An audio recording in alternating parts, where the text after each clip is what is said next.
in the front. And I'm like, it's midterms. Something's happening. There's like 4 people passed in the lobby. I was like, this is great. Just for a little bit of a show of hands, how many of you guys have heard me speak before or come to club? Right on. It's about half of you. The rest of you, I'm sorry in advance, they understand what's going to happen. And how many people are below 5th, 6th quarter? Let's just say, is Lincoln still here? Yeah, he's just on the master. Oh, dang. You guys, you didn't get it for ortho? Oh, y'all lucky. Holy cow. Okay. So how many people, again, one more time, how many 5, 6th quarter below? Over 6th quarter? Okay, awesome. How many people is their first time in Europe? There you go. Hi, nice to see you. Welcome.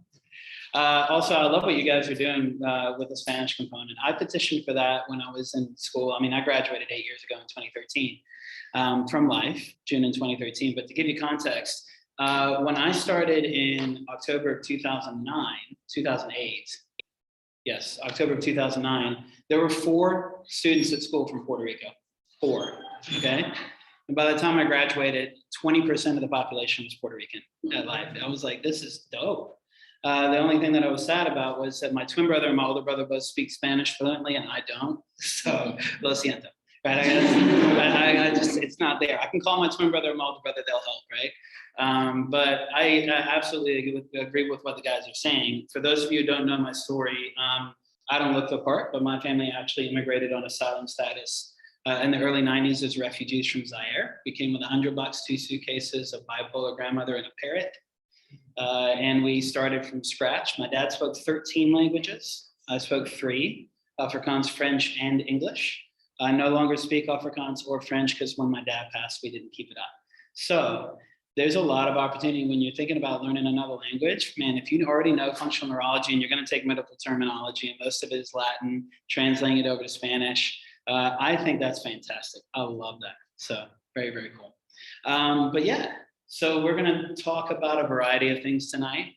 I'm coming in a little hot because it's been a very intense day with patients. So the chances of me getting emotional are super high because I'm coming in super fast. And we're going to talk about mental health and all the other trauma pieces. But today and this week and the last couple of weeks with the folks that I see has been very, very intense. So I appreciate everybody's grace and allowing me to kind of downshift, which we're going to do over the next 10 to 15 minutes. And I pretty much am batting 1,000 for crime when I teach because that's who I am. That's what I do. Thank you for the space to do that. That's just how we operate. Okay. I'll try not to move too much. I got a little bit of width for everybody who's online. But why? I'm just curious. And also, guys, this is a dialogue. I'm an identical twin. I didn't get my own bed until I was 11. My ability to be embarrassed or offended is pretty freaking low. All right. And I'm not going to be like a lot of the other doctors that probably come in here or that are super formal. Going to be real stoic. Functional neurology is really technical. Okay. The number one thing that I've seen historically in functional neurology is what these guys just shared is that it tends to be intimidating and it tends to be overcomplicated. For the love of God, that is not me and that's not tonight. We can go deep. We can go into the complicated side of things, but at the end of the day, if it's not practical, it won't matter, right? So I would like to make this topic practical, but at the same time, it's a dialogue. So if you have a question, you're not going to offend me. You're not going to embarrass me. I will probably do that to myself. So if you have questions, will you please do me a favor and throw up a hand? Because who was it that said I had trouble asking questions? Was that David? Who said that? What? Who said that? Was it you that said you had trouble asking questions sometimes because Spanish isn't your first language, right? Okay, so here's your first lesson in mental health and triggers and traumas in the chiropractic world. Do you guys know why it might actually be more effective for you to ask a question and have the potential of being embarrassed? Because you don't know the answer, you might not speak English as a first language. Why might it be a good idea to lean into asking a question, but not being certain you know the answer? And why might you remember the answer a little bit more? Yeah, for sure. What's your name? Anaya. What a cool name. Yeah, so Anaya says you're more vulnerable. Okay, anybody heard the word limbic? Okay, it's a classic functional neurology thing. What does it mean to be limbic? You saw me get a little limbic there where I was reining it in, right? What does limbic mean? Shout it out. Emotional, right? So when you're getting more limbic, the reality is does everybody understand the difference between a limbic and a midbrain system? Like you hear mesolimbic, which is mesencephalon or midbrain, but they're 2 different things. Anybody have an idea of the difference between a limbic and a midbrain? Limbic's even older, for sure. What else is different about limbic versus midbrain? Because this is important to asking questions. Well, there's a lot of neuronal connections, but the biggest thing that's different with limbic, what's up, bro? The biggest thing that's different, do hard things. Fantastic. I told people that at least 17 times today. If it's hard, it's helpful. If it's harmful, it's not. That's a classic statement in our clinic. The difference between limbic and midbrain is limbic includes emotion, midbrain doesn't always, okay? So I'm coming up here. The reason I'm coming a little hot is because I almost died at least 7 times getting here this afternoon, okay? Because I'm coming from Grand Park. Anybody drive to the zoo or down to Grand Park? Okay, during rush hour, you're gonna die at least almost 7 times, every time in Atlanta, okay? So if you're in a situation where you're having a startle response, it doesn't always come with emotion.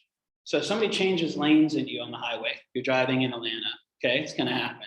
And you have to react and you change lanes, but nobody hits you and nothing drastic happens. Do you get emotional or might you just get startled, right? You might get startled, but how long are you gonna think about it? You're gonna have one of those experiences where you need to go into counseling and talk about it for a couple of days. Not if you're gonna live in Atlanta, right? You're gonna get a lot of counseling, right? But what happens if somebody changes lanes into you, they hit you, they put you into the wall, you flip upside down and you're trapped in the car for an hour and a half.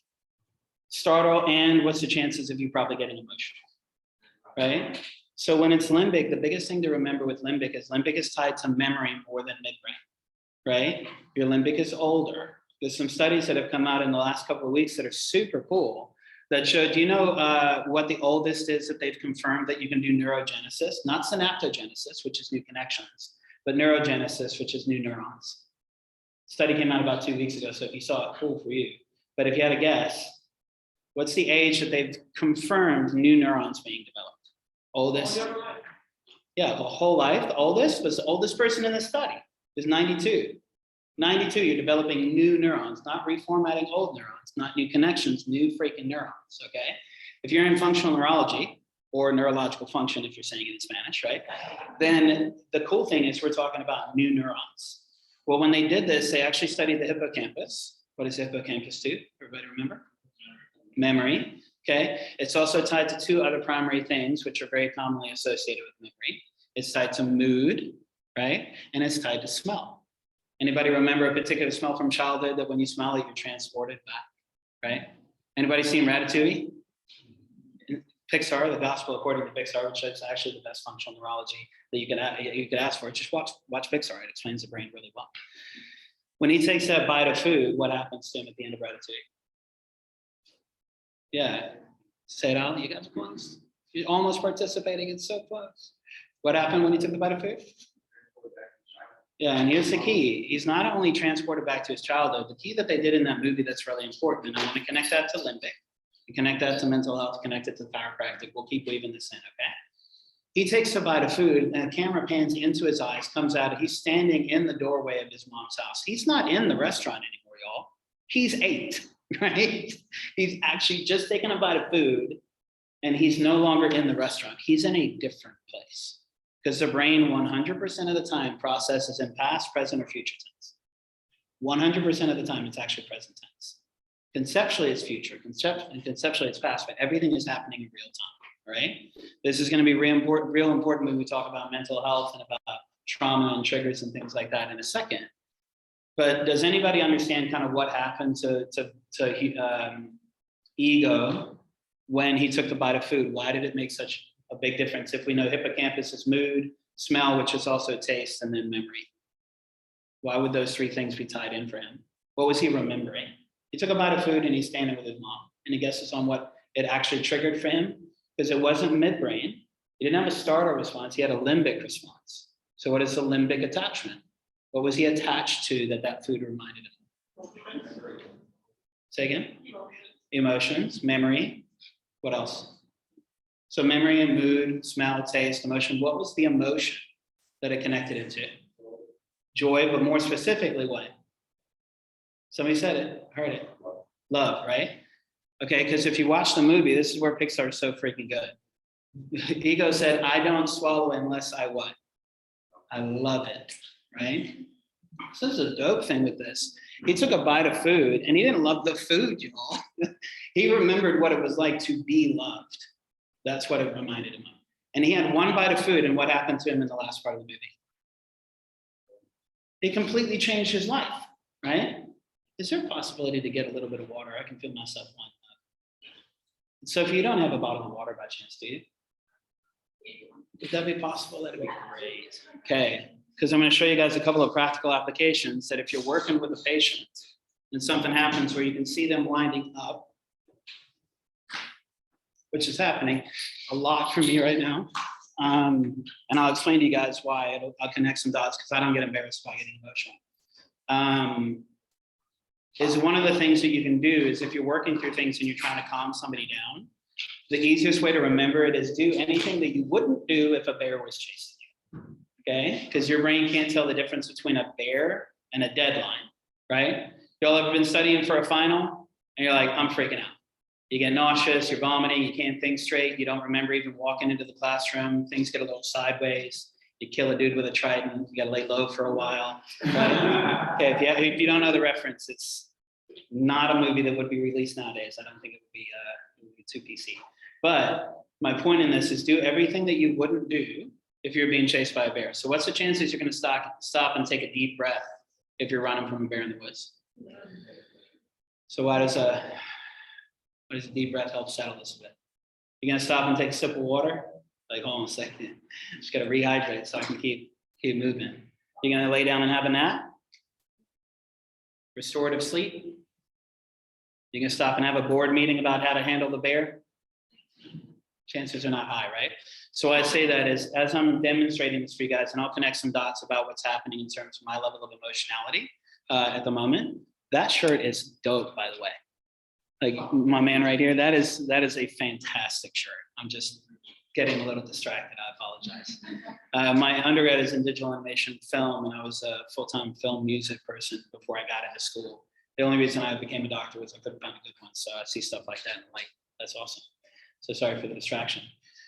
But why I'm connecting these dots with you guys, especially about limbic, because I can feel how limbic I am at the moment. There's a lot of emotion coming in. I'm super startled because I legit got ran off the road twice in the way here. So I'm just working through it. I'm metabolizing a bit of the energy that's happening for me. But has anybody at this point in your entire experience in chiropractic connected the dot and said, what happens if you adjust somebody and they get monumentally emotional? Has anybody had that conversation with you? Thank you, brother.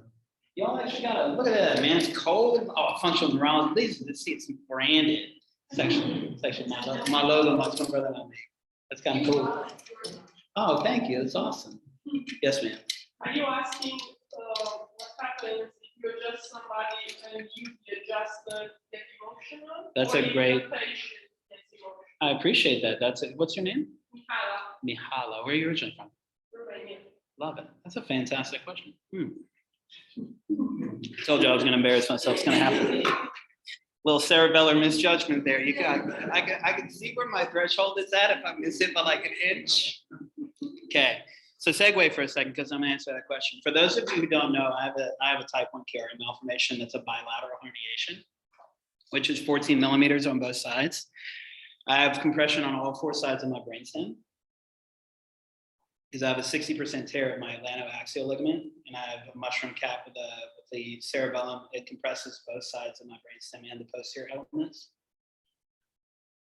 So if I'm standing upright, I'm pressure washing my brain essentially because I don't have enough ingress of the fluid into my brain. And if you put a nozzle on top of a hose pipe, how fast does the water come out? Yeah, you don't want to put a thumb on top of the hose pipe, and that thumb is blocking the fluid going into your brain. Okay, so yay. I win that award for strange plumbing, right? The reason I mention that is there are a lot of days where every day that I wake up, I'm a patient first and a doctor second. I've had over 2,100 migraines over the last 25 years, not 200, not 250, 2,100. And those are not the headaches, those are just the migraines. So one of the things that I check in, which I appreciate your question, is sometimes my system is going to show up in a variety of different ways where each of us fatigue in different ways. Mine is I can tell if something's a little off if I miss my mouth by an inch because my body's been working through some things over the last couple of days. So I'm going to take a deep breath and then I'm going to answer your question, okay? Everybody doing all right so far? Don't worry. I haven't passed out in public, so we're gonna be all right. Cool. So the question was, what happens if a patient gets emotional? What happens if you get emotional, right? Any of you guys looking into techniques like NET or anything that's energetic or emotional work, you sure as hell better have a therapist, okay? And at the end of the day, if you are working on people and you are not actively under clinical care or you're seeing a therapist, it is malpractice, full stop, okay? If you are not taking care of yourself and you're taking care of other people, it is not if, but when you will compromise somebody's care because you will bottom out. Does everybody hear me on that? Okay. It's 2022. Mental health is a much healthier conversation than it used to be. All right. I'm only 39, but when I graduated high school in 2001, we weren't having healthy conversations around mental health. Does that make sense? So asking the question, what happens if your patient gets emotional? What happens if I get emotional? Is considering a really good context of, is it possible that we could do work on somebody and it impacts us as providers? Is that possible? You guys ever been in a situation with a friend who had a great time and you got excited? You guys ever been in a situation where somebody got upset and you got upset with them, right? You ever been in a situation where somebody's grieving?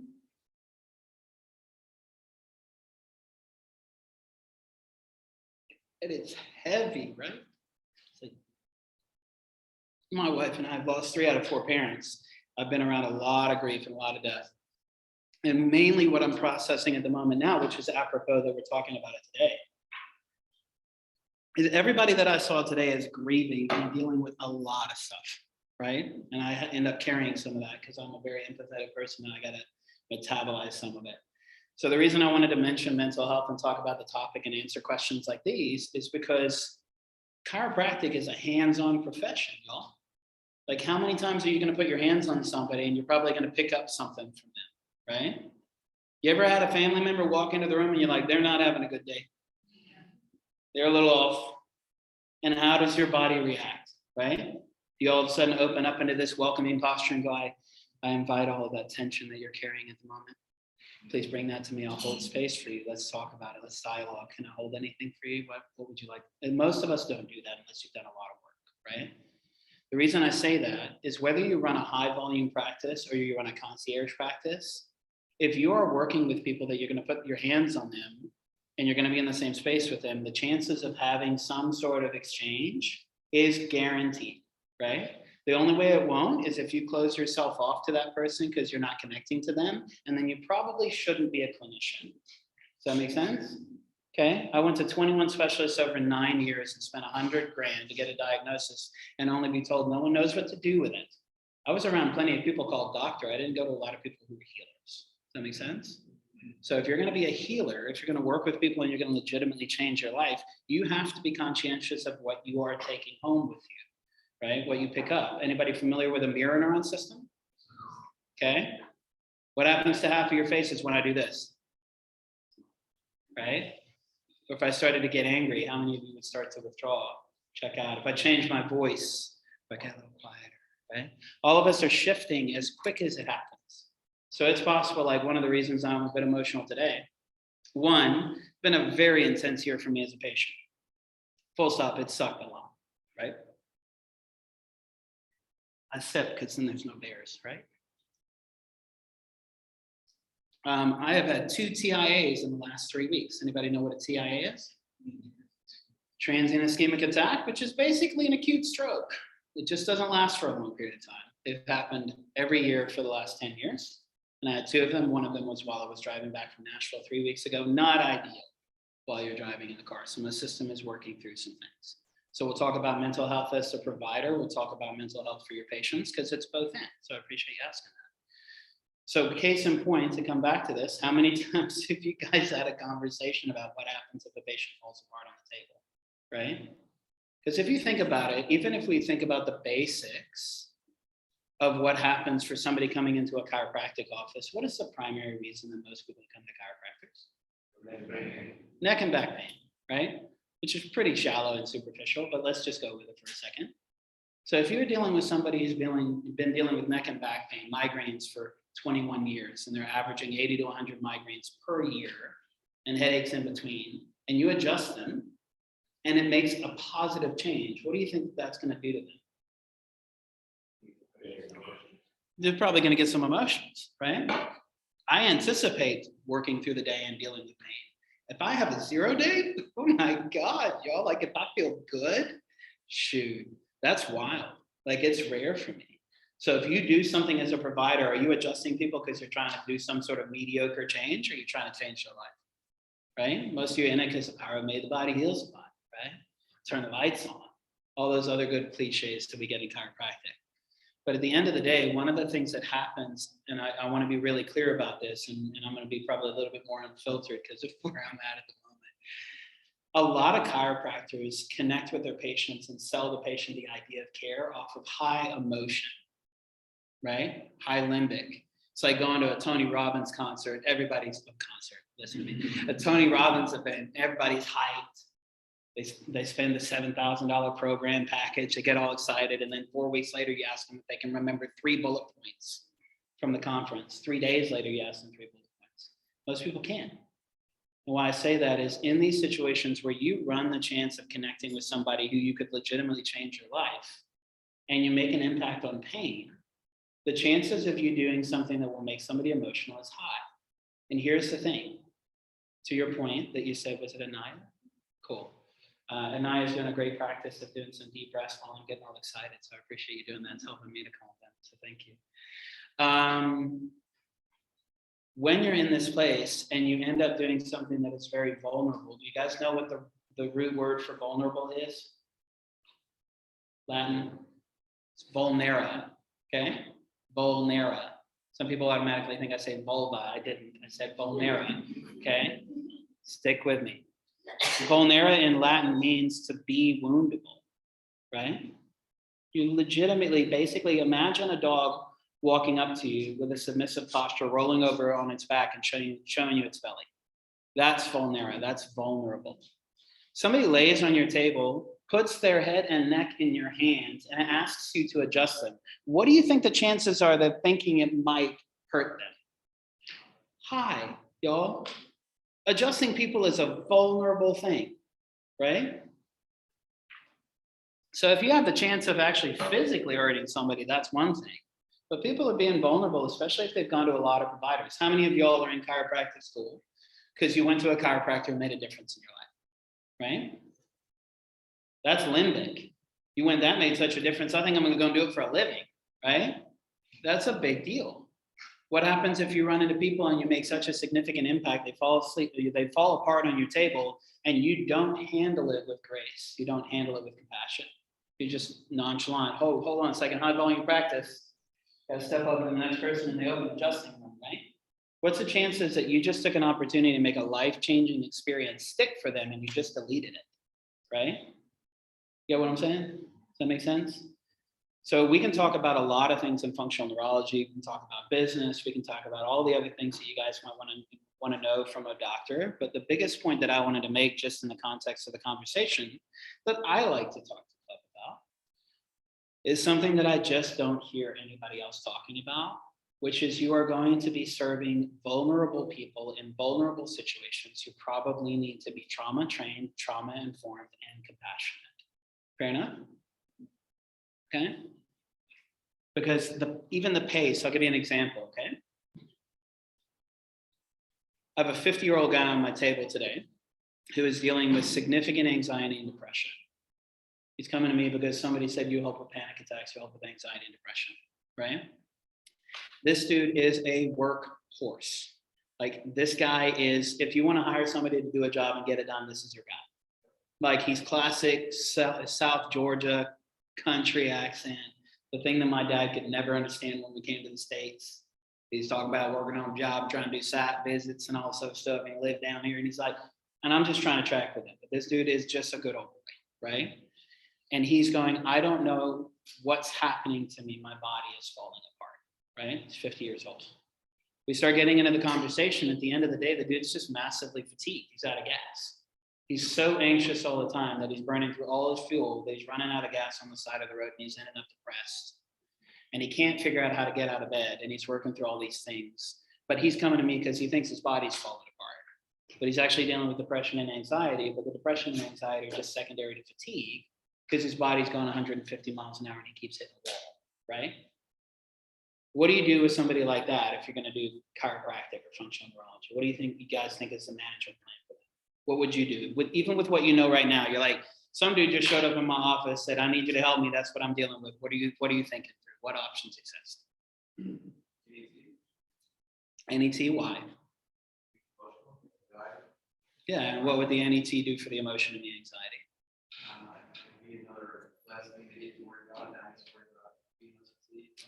Yeah, and how does NET do that for me? If I'm him, how do you explain NET works to help my anxiety and my emotionality?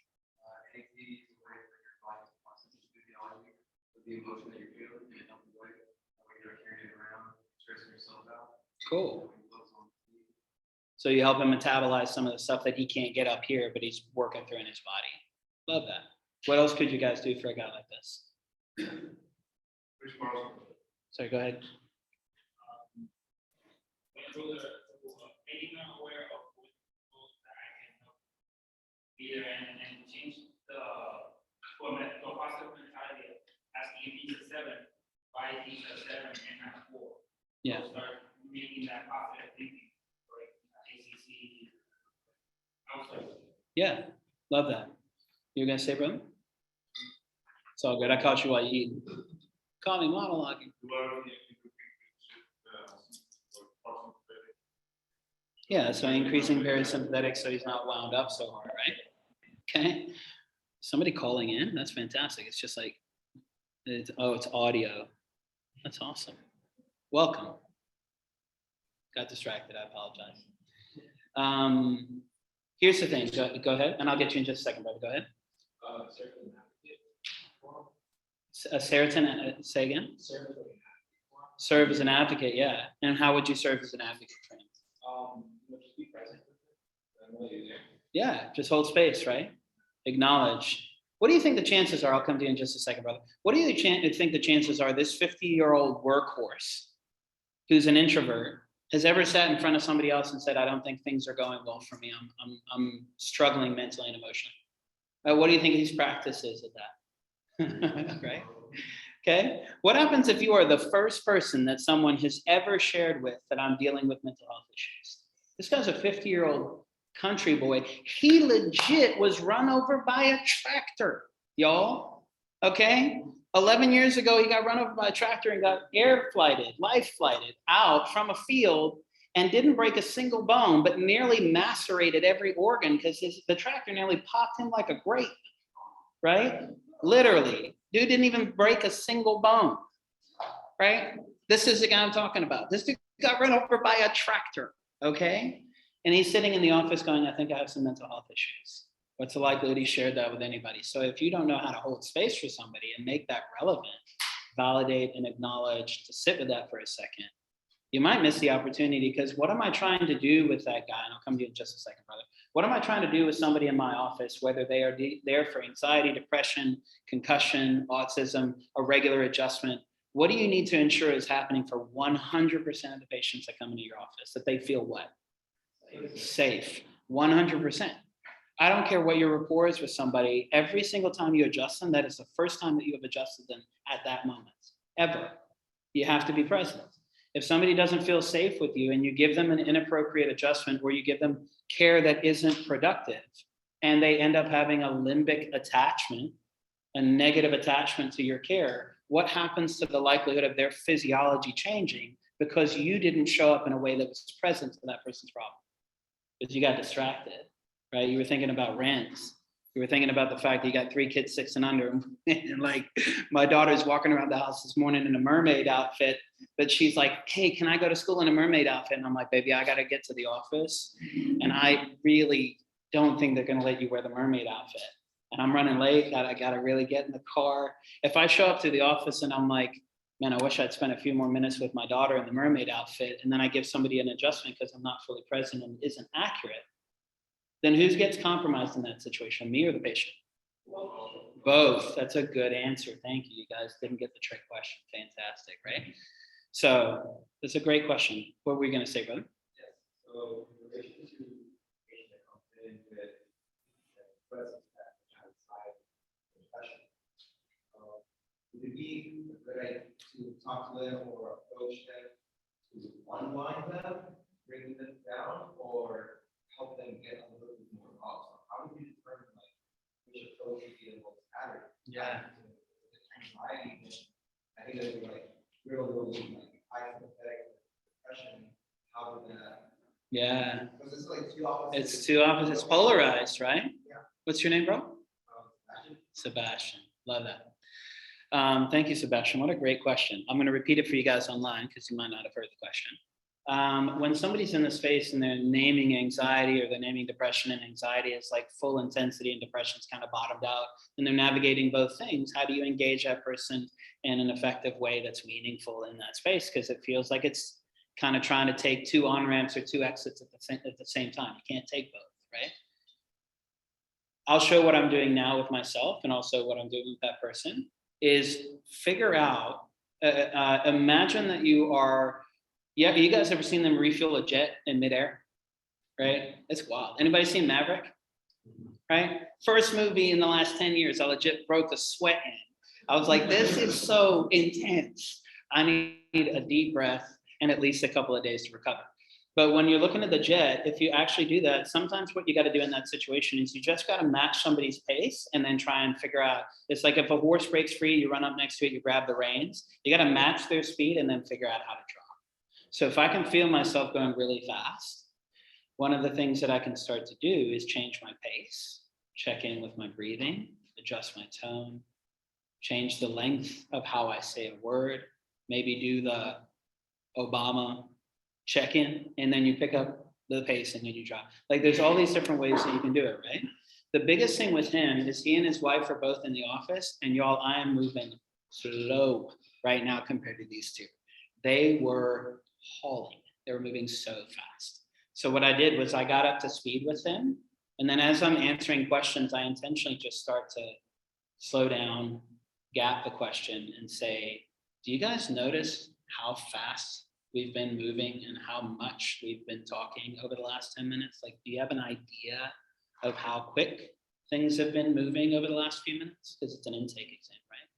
And just making them aware of their speed is part of it. But the biggest thing I'll say, and I'll come to your question. Did you have a question, bro? Okay, so just, yeah, strange. Yeah. The biggest thing that I would note in that, is that also an international? Yo, I'm getting so distracted today. It's like, this is an international, you know, you got international students when you got a European, oh, here. I apologize. One of the things that I would say, Sebastian, in that space is the way that I explain it to families and to patients of any age. Anxiety is always a gas pedal. Depression is always a lack of fuel. It's not a brake pedal. You're just out of gas. So when you're in that space, in that context of the conversation, he's got enough fuel for me to have a conversation with him. So he's going to be a bit more anxious because he's also, it took him years of work to get into the doctor's office. It took major referrals from other people that have seen me to get him to be willing to get into the room. And the only reason he did it is he felt safe enough to come to my office because someone else he knew who was another man had the same issue and had good success with it. So when he comes in that situation into the office during this kind of situation, he's already super, super anxious. So I'm starting with downshifting. I'm trying to adjust the speed, show him how to take a deep breath, just checking in. And then the phrase that I use with somebody like that is, I want you to keep leveraging all your skills that you're using, but I want you to move on purpose. I want you to be aware that you're even aware of anything, right? Because when this guy's going 150 miles an hour and I'm coming in hot, coming in fast in a conversation like that, at what point do I check in and realize there's sound outside the room and I can stay present? Am I aware of the fact that I'm even getting distracted? Am I even aware of my speed? Am I moving my hand on purpose where I can do something that helps me to check in, right? So I'm showing him these things in real time just to give him a feel of the difference in the speed. Because if I'm going to work through anxiety with somebody and they don't understand it's a pacing conversation, then I need to demonstrate to them what it feels like to change pace. Does that make sense? A really good question. I appreciate that. Gas and brake, or gas and fuel. Yes, ma'am. How do you make sure, or some techniques they use to make sure you're not taking on patient's energy? Yeah. And you know, you said you're a very empathetic person. Do you struggle sometimes with your 100%. Absolutely. What's your name? Alicia, Alicia. Y'all got cool names, man. That's fantastic. would you mind repeating the question? I don't mind at all. Thank you, Sophie. So the question was how in these spaces, if we do take on things from our patients, we'll connect the dots in just a couple of other areas before the end of the night. But if you are in a space where you have the potential to pick up some of the energy from your patients, right? And here's the thing, how many of y'all, let me answer this in a segue for a second. How many of y'all plan on seeing more than 100 people a year? Okay? More than 100 people a month? More than 100 people a week? Cool. Right on, all of them are good options, right? 100 people a day? Anybody want to do that kind of practice? It's only 8 to 9 people an hour. If you got the systems, you got the logistics, you can do it. It's not out of the question. Of course, for me, it's like at that point, it doesn't work for my soul, right? I'm like, I take 5 minutes making somebody a cup of coffee, right? I'm not here for that. But here's the thing. How many people do you guys think I see a year? Total during the year? 85 to 90 total unique bodies per year, right? We can talk about the business of that today as well, but let's just say I'm in the top 1% of the money earners in the country for chiropractic, and I see 85 people a year, right? So it's a really good business model. But to your point, what Alicia is saying, I will see somebody for 15 to 20 hours in a single week. What do you think the chances are I'm going to pick up something from that person? And I'm not talking like COVID. I'm talking about we're working through a bunch of trauma, right? COVID is easy to recover from compared to childhood traumas that you're working through because you adjust somebody and it's the first time that they remembered that they were choked out by their dad, right?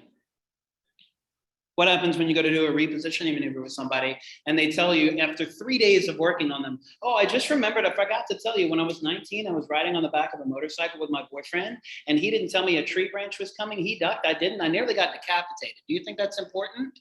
I was in a coma for 2 weeks. Y'all, it's day 3. And I said, is there anything that you didn't put down on your intake paperwork that may be relevant? And she only felt it when I started the repositioning maneuver. I put my hands under her neck and she went, oh, I almost got decapitated. I forgot to tell you that. It was 41 years ago. That might be important. I don't know, right? So why I say that is when you're talking about, is it possible that you pick up things? It depends on the practice you have. I will tell you that the more time you spend with an individual body, the higher the probability, especially if you're connected and you're fully present, the more likely that even just energetically, even non-verbally, you're going to pick up some stuff from that person. The more present you are with somebody, the more present you think about any relationship that you guys have, right? I'll get you in just a second. Are any of you married? Cool. Any of you have kids? Right? Yay, I do. 3, 6, and under. I got a sampler pack, y'all. A redhead, a brunette, and a blonde. Right? And they're all mine. But when you're in a relationship, the longer you're in a relationship, the more proximate you are to that relationship. What is the chances that you're going to really, really understand what that person is saying just through nonverbal cues, right? Now imagine you spend 20 hours in a single week with somebody who's waited 6 months to see you, and they've been to 25 providers and spent 200 grand, and you're the only person that is left on their list.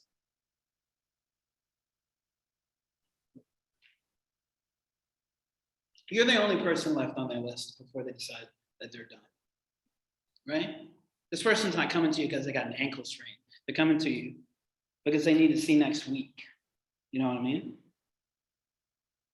Are you going to pick up something from that person? Yeah, if you decide to take that patient. So if you're doing 20 hours with a single person, chances of you picking up something from that person higher. If you're going to see them for 20 minutes, not as high maybe, but still super relevant. So to answer that question and then come over here, the biggest thing that I would say, I can tell you how my schedule is structured, but and give you some other recommendations. But for me personally, especially for my life and my world as a patient, especially like when I know that I'm metabolizing stuff like I'm metabolizing today, where I'm full. This is me overflowing from the experience that I've had today and the previous week. I am very, very protective of my rest. Super protective. This year have only had 780 sessions total that are 1 hour each. Next year, I'll only have 600. So I've had to titrate. And over the last 5 years, I've moved from about 1,400 sessions to next year, I'll be at 600 sessions. So 600 total hours. To give you guys context for that, that's 82 clinical days at 7 hours per day. So I'm available next year, 82 days, right? that make sense? Now, when I charge $500 an hour, anybody want to guess what 500 times 600 is? 300,000. Just in case you guys don't know, I'm not great at math. 5 times 6 is 30. Just add a lot of zeros, so you get to 300,000. Okay, that's my amount of revenue that I can make next year off of 600 sessions. I charge $500 an hour. So if you guys want to do a $300,000 practice, you just got to figure out how to get to the point that people will legitimately pay $500 out of pocket to see you. But I'm taking on these type of patients, so it's not for the faint of heart, right? So the biggest thing that I do is I protect my rest. Next year, I'll end up having a little over 200 days where I'm not scheduled for anything other than just being with my family. It's just rest, because I have to have time to recover as a patient who's still averaging 80 to 100 migraines a year, and I have to work around that. So me, I protect my rest, and then I also have a very good therapist. You have a question? Yeah. In regards to patients who have information like that, they don't want to try to like, could be pretty common. Yeah. And you usually pick up on when patients are like intentionally pulling back information, or even if they're not intentionally pulling back information, you know there's something going on, to kind of lead questions into maybe getting more out the bottom of it, or is that too like interrogative? It's a great question. Yeah, I'll repeat it for everybody online if that's okay. So the question is if you're working with somebody who you can feel they've got something that they need to share, like the lady who forgot to tell me she nearly got decapitated. How do you tactfully bring that information into the conversation? Because it may be relevant to your clinical care, right? And here's the thing: if you guys are not interested in moving into the neuropsych side of functional neurology, this is not as important for you, right? My biggest thing that I want to communicate is that if you are going to touch a human being, that human being has had trauma. Okay, every single one of us have had little t and big T trauma. Does anybody know what an ACE is? ACE, or an ACEs study? This is very important. An ACEs study is called Adverse Childhood Experiences. It's a 10-question test that is very straightforward. I highly recommend that you guys take it yourself. Adverse Childhood Experiences Questionnaire. It's only 10 questions. It'll literally take you 4 minutes to answer it. But here's the thing: as chiropractors, we're dealing with wellness, we're dealing with wholeness, we're dealing with recovery, we're trying to fix patients that aren't sure how to share information, or they don't even remember what happened to them. If you look up the ACEs studies, there's 2 major ones that were done, one in the early 2000s and one that came out 2 years ago. They are the most comprehensive studies for connecting the dots between adverse childhood experiences and long-term health. Why might that be important for us as chiropractors? If we're working with people and there's something that might be a significant factor of their long-term health. What are we doing as chiropractors that's different than any other profession? We're doing what?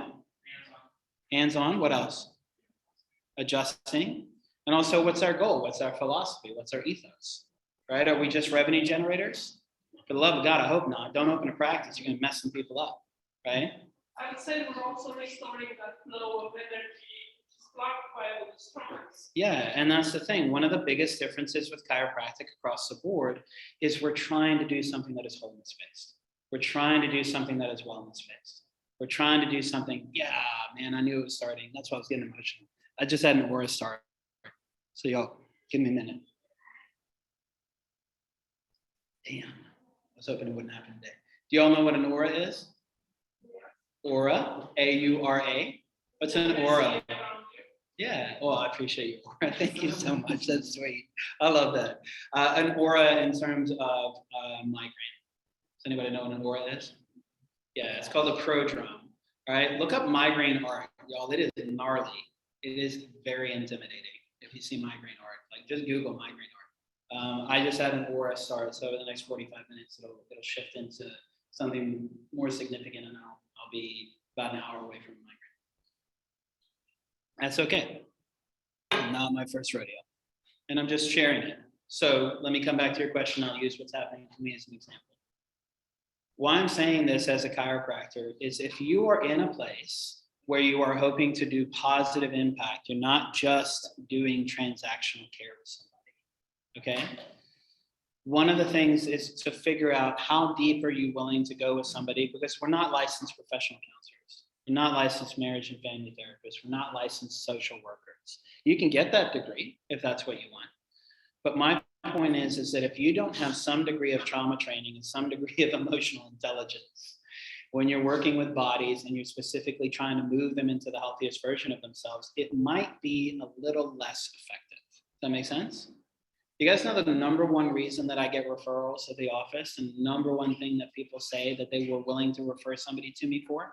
I have a 5-month wait list and a third of my year next year is already booked. I don't have to worry about patients. I don't market, I never have, right? What do you think the number one reason is that somebody comes in when they say, somebody told me that you do this? That's why I came. Do you think it's because they said I fix people?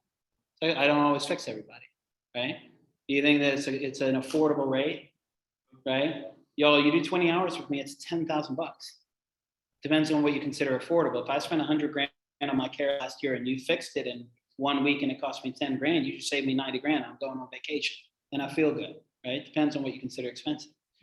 The number one thing and the number one reason that people come in is they say, you're the first person who has listened to me, right? I'm not a therapist. I'm doing motivational interviewing. I'm trying to understand what the hell is going on with this person that got them into the office. And why I'm saying that is if you do motivational interviewing to the point that, tell me your name again, I'm sorry. Kelly, thank you, Kelly, with an I or a Y? Cool. The number one thing that I'm trying to get in terms of understanding someone's story is if I'm about to do work on someone and I don't understand that they have significant trauma in their history, like basically get them to fill out an ACEs study as part of your intake, then what happens if every time you go to adjust a female patient and they lock up on you and you can't get their adjustments to hold? It might be that they have significant sexual trauma in their history. I'm 6'2", 290. If I'm putting my hands on a 4'8", 90-pound female adult, what do you think the experience is for her if she's laying down on a table and I'm standing over the top of her? Just based on physical size, right? She'll go down memory lane, right? I had an 18-month-old come in today who were walking through some stuff. He was nonverbal and couldn't walk. He wasn't even getting vocalizations. Now he's walking and he's talking, he's doing great. But I push him pretty hard. Like I lean into the, hey, we can work through this thing. He came into the lobby, saw a dude sitting in the lobby that looked like me and absolutely fell apart because he thought it was me. Because he was like, oh, I know when I come here, I got to work hard. And he's allergic to working hard. He just doesn't want to do it. He likes just being still. He likes getting his way. And when he comes to me, he's like, nah, you're probably not going to make it easy for me. I'm not making it harmful, but I don't make it easy. He just by seeing someone who looked like me in the lobby was like, oh man, we're the chiropractor, right? We're at Dr. Jerome's place. So why I'm saying this is to connect with Kelly's question. If you are trying to understand someone's case history, I think this is a connection between going, how long are you spending with someone and how much time do you have to understand their history? What are your intake forms? What is your onboarding process for vetting somebody before they come into the office? Because I think, and the reason that I'm mentioning and I'm harping this container so hard for you guys, is if I had met a single provider who was as bothered about what was happening to me as I was, I wouldn't have spent so long and so much money wasting my time. Does that make sense? Right? You're talking to somebody who's attempted suicide twice. It wasn't successful, fortunately, because I'm still here talking to you guys, right? But if I had had providers who understood that I was suicidal, if I'd had providers who had understood I've already spent 150 grand, for the love of God, don't send me for another MRI. We've got enough MRIs, okay? Maybe what I need is for somebody to understand that my anxiety is through the roof and what they needed to do was just to listen and hold space for 3 minutes, right? Or realize that they couldn't do that and they had a really good referral network for therapists. So I could get into a place that I could actually find a little bit of center and then come back and do the care. Because the worst thing that you can do is take care of somebody and not be the right person to take care of them. Does that make sense? Yes, ma'am. Where do you find the transition between being empathetic and helping that person, like you said, take one, realizing, or they're remembering trauma that they had? Yeah. And so for the first time, you're realizing, wow, I am a victim to whatever trauma. Yeah. How do you transition from that to them recognizing I'm a victim to some people people who know they are a victim and they're stuck in a victimized mindset, and that almost potentiates that emotional pattern that they take away from. So where do you Yeah. find what are maybe some differences you see with people, as well as how do you transition them through the stage of like grieving whatever trauma happened, but then not maybe allowing them to stay like affected or stuck in that, oh wow, like I was damaged. Like how do you get Sure. past that? It's a good question. The question is for those online is how exactly do you transition somebody through a space if they're stuck in a trauma-based space, right? How do you move them through that if they're fixated on it, right? And it's making their experience worse. Here's one of the rules that I would use for you guys, because again, I'm not trying to turn everybody into therapists. Everybody on the same page with me there, okay? I want you to treat people and take care of them. I just want you to take into consideration, you might deal with people who've had some trauma, and it might be helpful to be aware of that, okay? You can do functional neurology, and not everybody that's going to come into your office is going to have a movement disorder, but everybody is going to come into the office and have some relationship with movement, right? Even if the only thing that they can move is their eyes, because they had a spinal cord injury that turned them into a quadriplegic. You're not going to necessarily do trauma therapy with somebody, but every human body that comes into the office has a relationship history with their own trauma history, right? So here's a rule of thumb that I use. Regardless of the length of your appointment, do not spend more than 10% of your time specifically navigating that particular piece, because then you move into, now you're doing talk therapy. And now here's the thing, I have particular parts of my business that are set up for brain coaching, where I'll move into like more life coaching, brain coaching, resourcing, where I'm saying, hey, look, this particular container is designed to actually deliver clinical care like physical therapy, chiropractic, functional neurology, hands-on applications. If we look at this and go, what you really need to do is process some things and figure out how to set up structure that you can actually move into. I have a whole side of my business that's set up for life coaching. I created a brain-based model, the Enneagram, that works through how to teach people identity profiling, personality through the brain-based model of the Enneagram. But if I see somebody going through something where they just want to lean into a lot of talking, then I either decide, is this within my wheelhouse? Am I somebody who can serve them? Is it appropriate for me to do that? Or is it more appropriate for me to refer them out? But in that space, one of the things that I'm trying to do is I'm trying to get somebody into a place where they can continue moving towards a place of safety, right? So if you're not sure, because this is a very skill-based thing, right? Like how many of you guys are already adjusting? I see a clinic jacket, right? How many of y'all are not supposed to be adjusting, but you are adjusting, right? Y'all are, I know you are. Okay, so how many of you are in clinic? Okay, and how long have you been in clinic? Fourth quarter. And about how many adjustments are you doing on a weekly basis? 20 quarters. Yeah, so 20 a quarter. So if you're fourth quarter, you're almost 100 adjustments in, right? So what's it going to feel like? What's your name, by the way? Nate. What's it going to feel like when Nate's done 10,000 adjustments, right? The scale is going to be different. It's going to be very, very, right now we're still figuring out all of the mechanics and like, I don't know how that went. Was that good for you? Felt good for me, right? We're still practicing. So I think to your question, and I had said, in these particular spaces, one of the things that I would recommend, because it's another version of skill building, is if you are hearing what I'm saying right now, and you're like, I have no idea what the hell he's saying or how to do that, it's probably not going to be your forte to have these conversations with people. Be conscientious of what your expertise are, and don't step inside of a container that you are not both naturally and also intentionally building a skill in, okay? I went to 11 different schools before I graduated high school. I have had 5 different countries, 4 different passports. My entire world, I've had 27 addresses, y'all. Like the only thing that I know of in my life is to constantly figure out how to adapt in a new environment. So if you put me in front of a stranger that asks me complicated questions, I'm pretty comfortable answering those things because I've been so consistently uncomfortable in my life, right? I'm very fluent in uncomfortable, right? And embarrassed, especially because I have a twin brother. So in my personal world, I don't mind having the conversation and then maybe shifting the gear. But I think just as a rule of thumb, if you start moving into something where somebody's expressing or experiencing something that's pretty significant, the biggest thing that the gentleman said earlier in terms of holding space, I think is really important, probably using less words in that space. But the biggest thing that I would say is, like we had up here a second ago, but y'all, there is a fantastic website for trauma-informed training. It's actually designed for clinicians primarily. It's all free. Just watch some of the courses. Watch some of the courses and go, oh, that's what it looks like when somebody shares something significant. Trauma-informed care.chcs. Really, really solid stuff. Another really good one is called nacibm.com,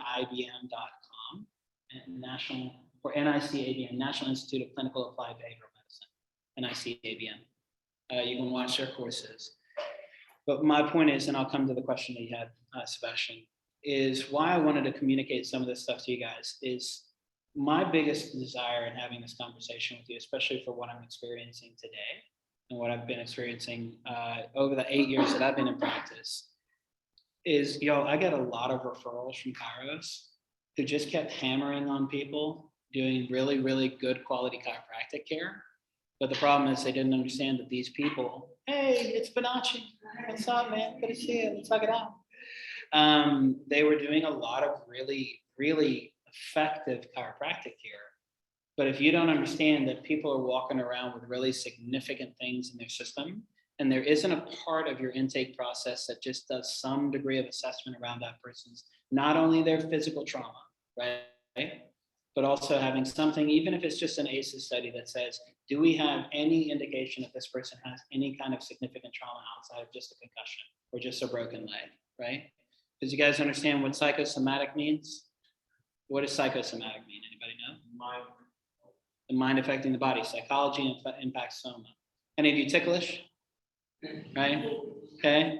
My man over here just started twitching. Just say, he's pointing at you, man. We'll work on it. I'll show you guys a trick. It'll be great. We'll do a mental health exercise. We'll make it practical, right? Because y'all gonna be hands-on if you're okay with that. Okay. All right. But I'll get you if you had a question. Sebastian's got one as well. When you are ticklish, okay, if somebody touches the bottom of your foot, do you turn into a different person? Yeah, agreed? Yeah, okay. So does your soma impact your psychology, right? You guys ever known anybody gets nervous before they do any kind of public speaking or they got to have a hard conversation? You guys ever get nervous before you take a test, right? Some of you are lucky, like my twin brother, you never get nervous before tests and you still kill it. But it's a special gift. But if you're in a place where you get nervous, does it affect your body? Does it affect your digestion, right? So psychology impacts soma impacts the body. My point is don't forget that when you're a chiropractor, you're not just treating the body, right? And in functional neurology, when you're treating the brain, it's not just the physiological consequences of the brain. It's also the psychological and the cognitive consequences, right? And what are the two parts of cognition? If you're being cognitive, you're both thinking and all cognitive has conscious and unconscious, but that's central nervous system. When you think about brain, okay, and you think about body, what do you think generally separates brain and body functionally? What's the difference between a brain and a body? Right, brain is the physiology, it's the physical experience. What's the brain? What's different about it? Like cognitive, right? If you have somebody like Stephen Hawking's body's not working so great, but he's very, very cerebral. What does that mean? What can he do? His computer works, that's right. But cognitive is that you can think and you can feel, all right? And Sebastian, I haven't forgotten your question, gentleman up front. Just a point here about this connection. When you talk about brain and body, I just want you to hold space for the brain being thinking and feeling, like mental and emotional spaces, okay? And the body is a physical, it's an action-oriented doing space, right? So you got three major containers. Most chiropractors are working on thinking, feeling, or body. Most people are working on the body.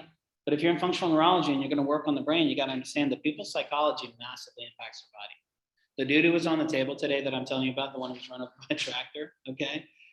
I laid him on the table to start showing him a complex movement exercise. Y'all, all I did for this dude was ask him to pick the music in the room.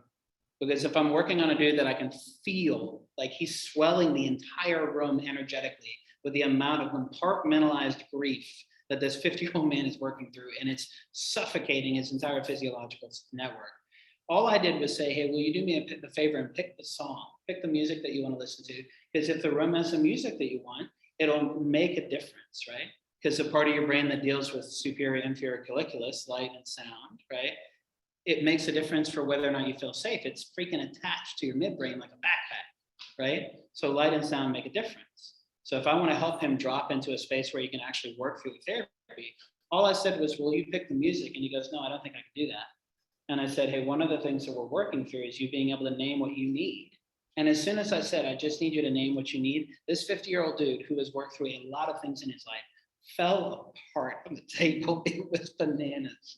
His wife was like, this is the first time, like imagine you're seeing somebody who's actually crying for the first time. All I did was ask him to pick the music. And then he said, I don't think I can do that. I said, I would like for you to name what you need. He's like, I've never been given permission to do that.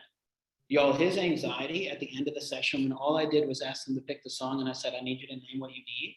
I checked in with him from a biomarker. His anxiety was a 9 at the beginning. By the time that we finished, it was at a 3.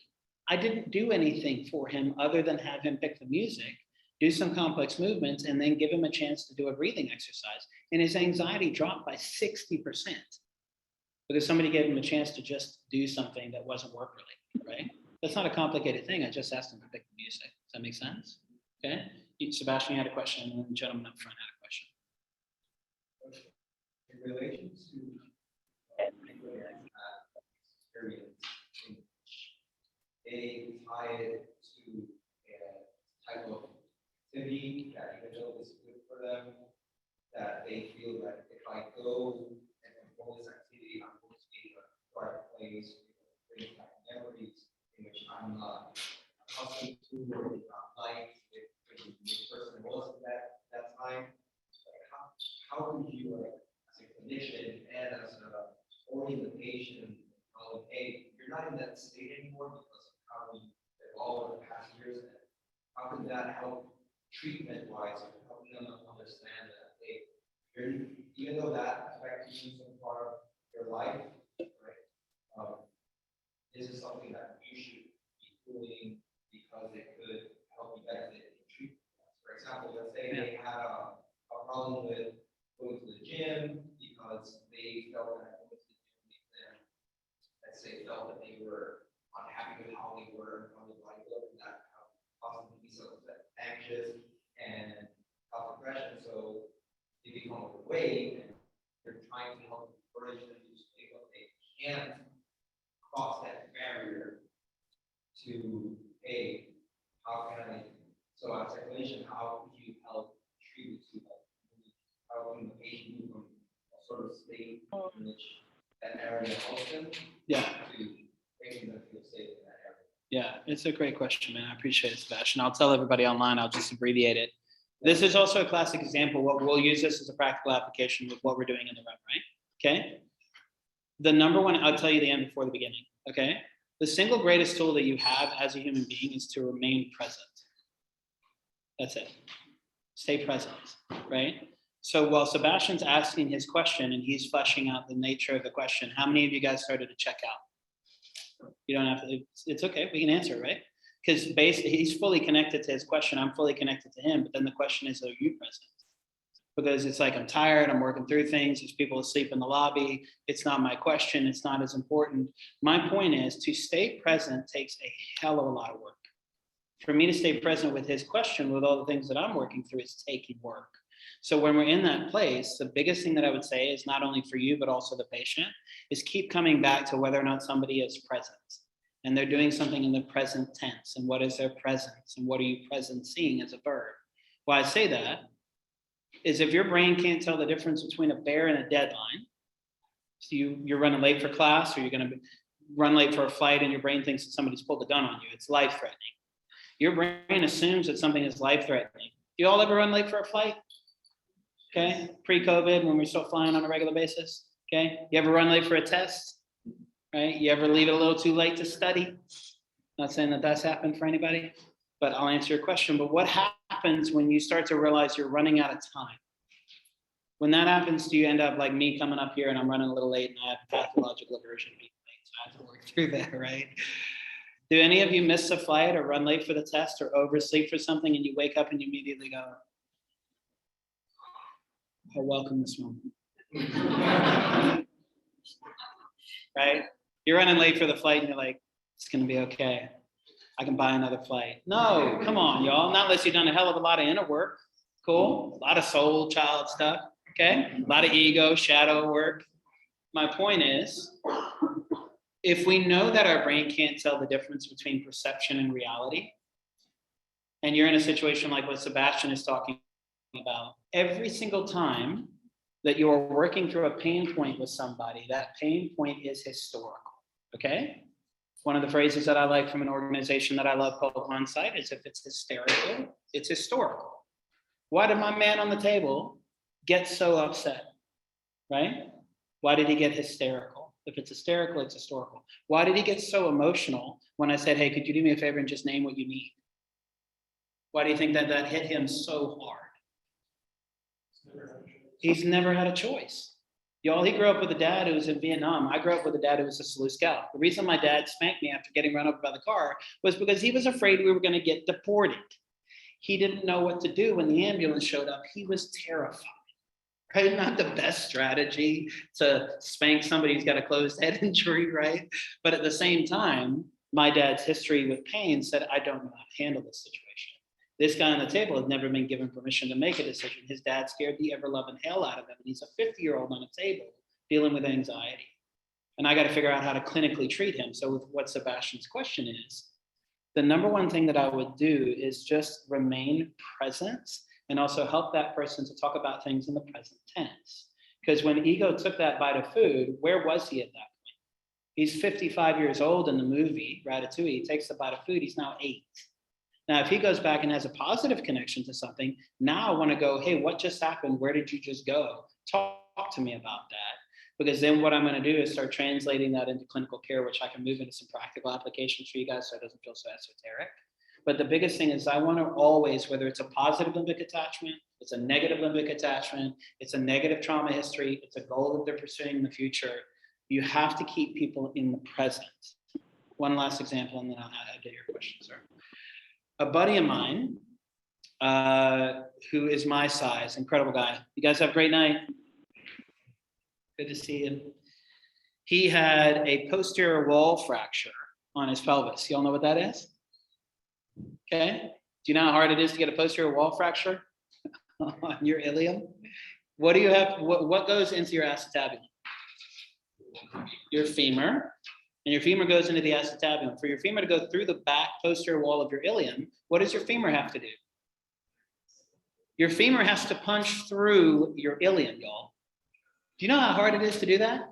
My man did it and didn't break his femur. He did not break his femur because he got hit head on. His wife was driving. The dash came straight into his knee. It was at a perfect angle. And that femur went straight through the back of his ilium without breaking his femur.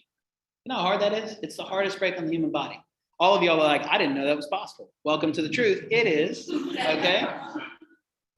This guy had that happen on May 14th. Do you know what the average recovery time is for? It's about 2 years, okay? It's about 1.5 years to 2 years. My man is in the gym walking without any assisted devices, and it only took 6 weeks of therapy with him to do that. Cool, right? 6. He was in the hospital for 4 weeks. The only reason I couldn't start on him was because I couldn't get him out of the hospital. One of my best friends. Freaking killed it with this dude. It's so cool. But what happened is, why I say with the past tense about what Sebastian's question is, he texts me today. He goes into a situation where we've got him walking 1.5 years faster than he should. Because you got PT, you got OT, you got functional neurology, you got the chiropractic. We're throwing every alphabet soup that we can at the student. And he's freaking killing it. He's 1.5 years ahead of the normal recovery process for this. Okay? He runs a nonprofit in Atlanta. He went to a meeting today where he's got to host people that are very, very crucially critical to his fundraising. And he got so overwhelmed that it's the first time in his life he couldn't complete a meeting, ever, right? Because he's been processing one of the most significant injuries that you can have as a human being. He went in to have this meeting and he just hit a threshold, right? So he calls me and he's like, is this ever going to get better? That's his question. Is this just going to be where I'm at for the rest of my life? Now, if I just told you he's 1.5 years ahead of recovery, right? It took 6 weeks to get him walking instead of 18 months. He's working out in the gym, but he doesn't think that he's making any progress. What's your first response? What do I do in that moment? Do I disagree with him? Do I start going, dude, what the hell do you think we've been doing over the last 6 weeks? Look at how much I've done for you, right? Take it personally. What do I do? you validate. And here's another phrase: be quick to endorse, be quick to acknowledge, slow to endorse. Be quick to acknowledge, slow to endorse. Quick to acknowledge is, bro, I hear you. That sucks a lot. I'd be disappointed. I can understand how that feels like a failure. And then I don't endorse the failure. I don't endorse his belief that he isn't getting better. I ask him, where are you at right now that you couldn't, what can you do right now today that you couldn't do 2 weeks ago? I said, right now, as of today, what can you do that you couldn't do 2 weeks ago? And he goes, I went to the gym without any crutches. I worked out for an hour instead of 10 minutes. I said, now what can you do now that you couldn't do 4 weeks ago? What can you do right now that you couldn't do 4 weeks ago?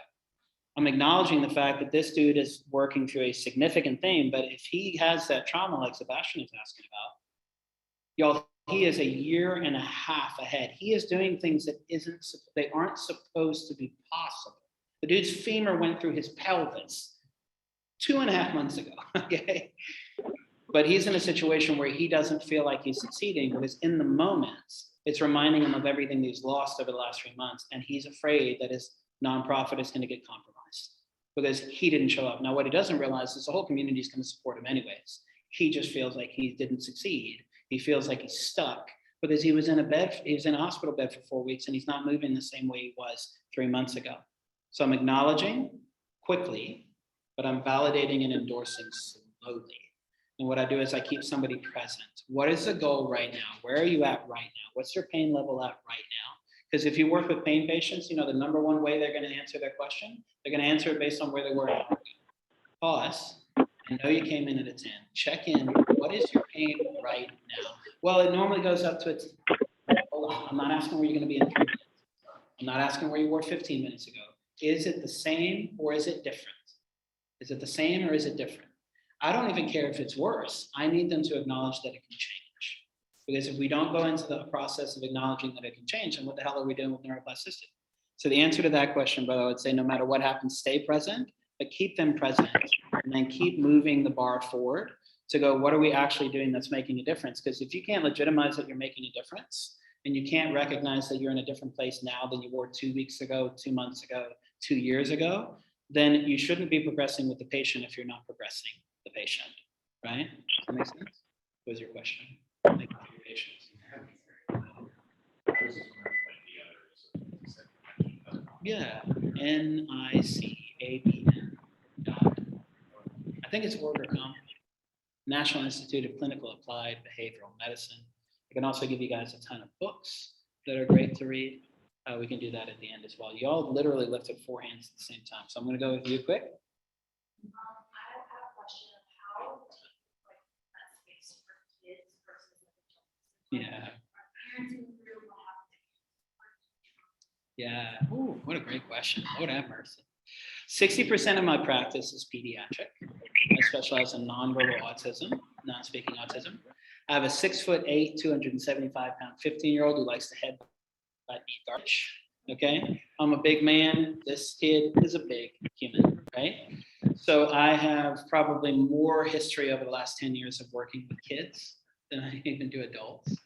And it's complicated. The question for those of you who are following along online is how do you navigate some of this with kids different than adults, especially if there's adults in the room and possibly that adult is part of the trauma. I think the biggest thing in that situation, which it's a great question, is if we keep coming back to what is the present goal? And also, I will only keep a parent or a caretaker or a support person in the room if they can stay present and they are participating and moving the ball forward, okay? If a parent is gonna be disruptive, I'll have them leave. If a parent's gonna be aggressive, I'll have them leave. If a parent is gonna stay on their cell phone, I'll have them leave, okay? If you're not in the room actively participating, because I'm the personal trainer, I'm only gonna see them for a little bit of time, and then when they go home, they have to be able to do the exercises. Because if the only time you work out is when you're with your personal trainer, what are the chances that you're gonna make a difference, right? The way I explain to people what I'm doing is I'm a personal trainer for the brain. I equip you, I resource you, but you got to do it on your own in between visits, or else we're not going to get we're not going to get the change that you want. When that happens with parents, I tell parents in that situation that you are the primary responsibility for making sure this happens when they go home. So one of the biggest things we do in that situation. Have a great night, bro. Thanks for being here, man. Cheers, bro. One of the biggest things that we do in that situation, remind me of your name, Alexis. One of the biggest things that we do in that situation is I constantly keep engaging the parents by saying, did you see that? Do you understand what I'm saying? Do you have any questions?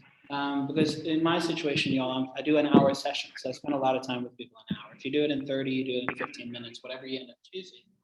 If you have somebody who is in the room, think of it like if you've got kids in the room, how many kids under 16 are driving or should be driving, right? So if you have to get them from point A to point B, but they can't drive themselves, then who do you talk to? You have to talk to the responsible party or the decision maker. So I keep checking in and constantly navigating. Are the parents being present? And do they understand the instructions? Where are we going, right? You guys ever given instructions to somebody whose phone is dead and you got to really make sure that they understand, right? Like I'm old enough, I'm an elder millennial, I'm 39, y'all. I was the first kid in my high school with a phone. And the only reason I got it is because I was 85 pounds heavier than my twin brother and I wanted girls to stop asking for my number so they could call my house and talk to my brother, right? I was the first kid in my school with a cell phone. That's how my age shows up. And I'm only 39.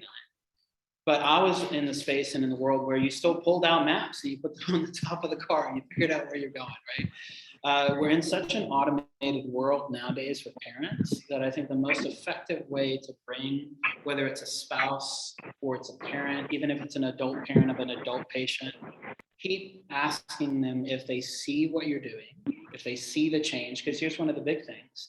Kids and also brain damaged or injured patients don't recognize the changes happening. So somebody else has to be the observer to remind them when they leave that something changed. So a lot of the times, for instance, when I'm doing a biomarker piece or something really noticeably changes, like a withdrawal response, we might work on you in a bit, is I say, do you see the difference in how intense that is or how less intense that is? And do you have any questions? So keep inviting them into the conversation, make them an active participant. And then I also train them on the additive exercises that we're doing. The other exception, I'll get you in just a second, but not you because I got like 3 people at these. My brain's like, oh, there's so many people. But the other thing also is, you guys, if you are ever in a situation where you think a spouse or a parent or somebody else is abusing, the number one thing that I would recommend doing, something in the office that allows you to do this. I have a very high-end coffee machine, like a super high-end, lovely coffee machine, right? And what I do is if I have somebody in the room that I'm concerned is somebody who's creating the conflict, I'll ask one of the people on site as a staff member or my resident, my clinical associate, to go and help them get a cup of coffee or a drink of water. And I'll say, hey, will you do me a favor? And we got like the most incredible coffee machine, espresso, Americano, cortado, whatever you need, we'll get it down for you, okay? But why don't you go with Dr. Schuyler and he can help you make a cup of coffee. Cool, super casual. And as soon as they shut the door, I'm dropping in and going, do you need them to stay in the room? Yes or no? Is it okay for them to be here? And then that's where the trauma trained and trauma informed pieces come in, that if you have a concern about somebody being in the room, if a parent or a provider or a caretaker is not willing to leave the room and it starts to get real weird, then there's other strategies around that. Cool. Two over here. Yeah, you, and then you. Yes, sir.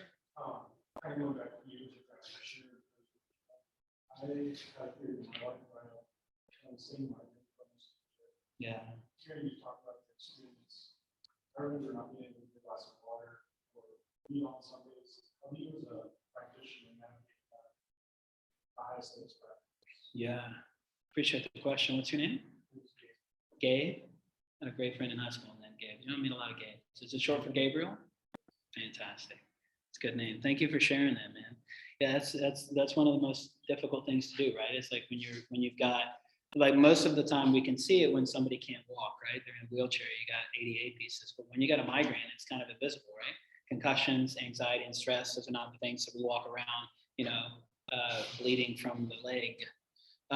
So I appreciate you sharing that. I think the biggest thing that I do, man, is, again, coming back to protecting my space. But I think it depends on, here's a really high level piece. You can use this with patients and you can use it with yourself as well, okay? One of the orientation pieces when you're talking to somebody, let's say you have 3 minutes to answer a question like that, and I don't have 2 hours to dig into the background. I'll ask somebody, if you have to think about it, do you feel like you're more of a brake pedal, a gas pedal, or you just stay at a regular speed? Like, and the way you know that is it harder for you to speed up and really kind of jump into things? Is it harder for you to slow down and kind of find spaces to rest? Or do you just kind of tend to stay at the exact same speed all the time? What would you say? So yeah, so then we know, I don't know what your relationship is with gas or cruise, but I for sure know you're probably more on the active inhibition side. So you're pulling back. Me, I know for sure on my end, I'm more of a gas pedal. Like you guys have probably noticed that already tonight, right? Okay. I'm like having to intentionally throttle down. So in my world, what I've ended up having to do is put in more functional stopgap measures that I'm not good at saying no. So in my world, I had to put in more things in my environment that prevent me from encountering places that give me a high chance of saying yes. So instead of forcing myself to say no more often because it's unnatural for me, I'm in environments where there's just less opportunities to say yes. I put those boundaries in place because I'm all yes, not enough no. But if you're inverted to that and you're more like, hey, I'm good at pulling back, then instead of constantly saying yes all the time and going, or let me rephrase, instead of constantly pursuing, well, how do I get active? How do I get engaged? I don't know how to turn up the volume on what I'm trying to do. It's hard to get out of bed and even take a drink of water. I think then it's a case of looking at that if you're trying to find the gas pedal, of going, what puts me into situations that I can be a little bit more active? Because I'm slowing down my activity on purpose because it's too active. For you, the number one thing, I'll give you an example of this, okay? And you guys can apply this in a variety of ways for what works for you. I have a 21-year-old swimmer who was collegiate and professional. I mean, the kid is just like this, the epitome of what a professional swimmer looks like. And right now he's working through a lot of suicidal ideations. Like the dude's just done. He's just, I mean, a lot of history, and he's coming into the office because he got referred because he doesn't have any motivation. His parents are concerned because he's got ADHD and he won't get out of bed and he won't show up to class.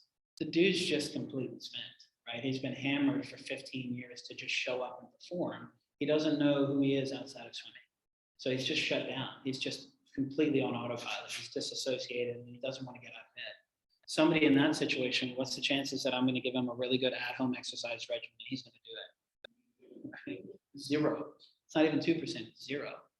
So our sessions when I'm working with him, I worked with him, that's the last person I saw before I came here. My only session with him is while we dialogue, he can't do it seated. That's it. He's just standing. And he starts over the course of 30 to 45 minutes to wake completely up. And by the last 15 minutes of the session, he's like, hey, can I ask you another question?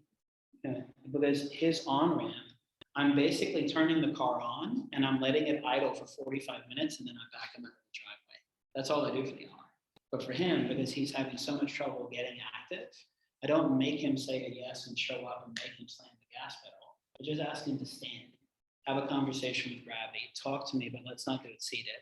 Do an exercise or an eye exercise with me, but let's do it seated. Doing complex movements instead of doing laying, let's do it standing, right? Because he's already so used to being a brake pedal. Let me see if I can do something with a big gas pedal. So how that translates to how you take care of yourself in practice is if you're more inclined or you're disinclined to shut down and slow down, sometimes it's hard to figure out, like my 50-year-old guy that got run over by the tractor, asking him to just take a vacation is a stupid idea. The guy's waking up 30 times a night thinking about all the site planning he has to do for the houses he's building. So I'm telling him, hey, look, I want you to move. You're going to be moving all the time, but why don't we move on purpose? As you're having a conversation with somebody, why don't we check in with our hands?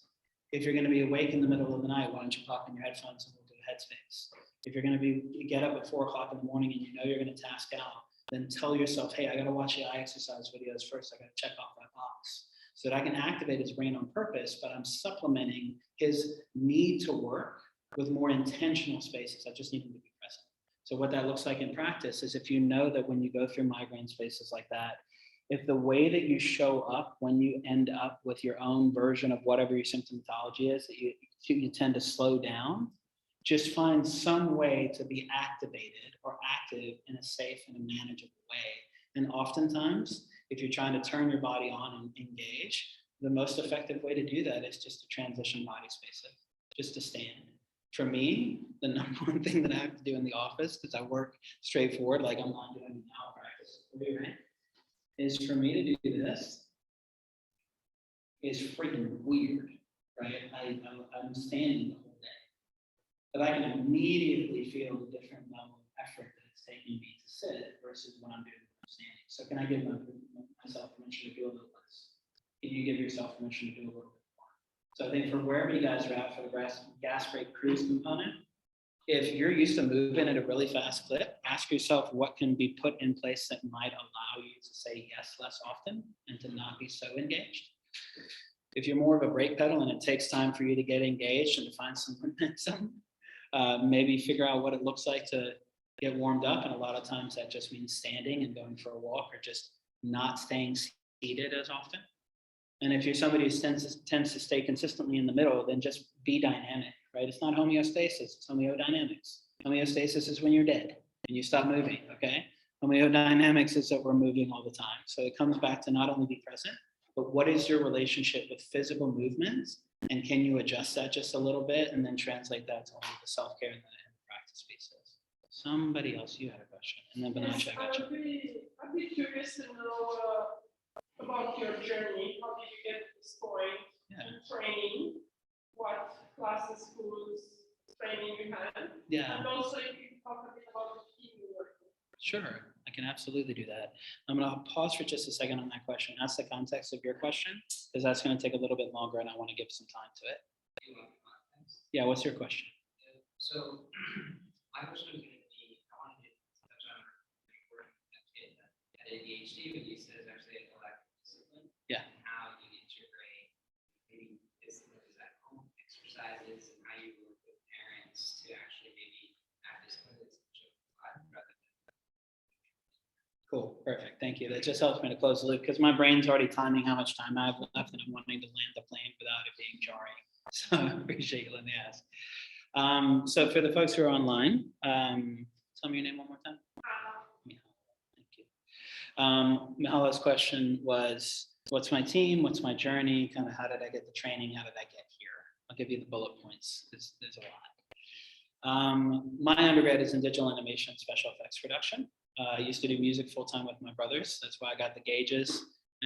And I don't necessarily look like, I was the first person in my high school to get gauges. They had to write a policy on men with earrings. They didn't know what to do with it. Y'all, this was 1998. All right. They did not know what to do with gauges. I was at a high school in North Georgia. So I started out in my world as an artist. I'm a creative designer and somebody who loves the arts, right? And I started having migraines when I was 17, averaged 100 migraines per calendar year for the last 22 years. Went to 21 specialists over 9 years, got diagnosed with the Chiari. Ended up going through what I call the medical purgatory, which is I was bounced between the traditional models who were really good at triage and damage control, but not great at wellness. And then the alternative models, which I call traditional alternative, right? Because I'm alternative, but not traditional. But the alternative providers who were really good at wellness and wholeness, but had no idea how to deal with a complex case. So I'm like, who's doing wellness, wholeness, specifically wholeness and rehab with complex cases without drugs or surgery? And not the triage, there's got to be a middle ground. So long story short, our music career ended pretty quickly due to somebody getting cancer. And then my brothers went into full-time music because I was a harmony vocalist. And nobody really hires harmony vocalists. They play guitar and piano and sing lead.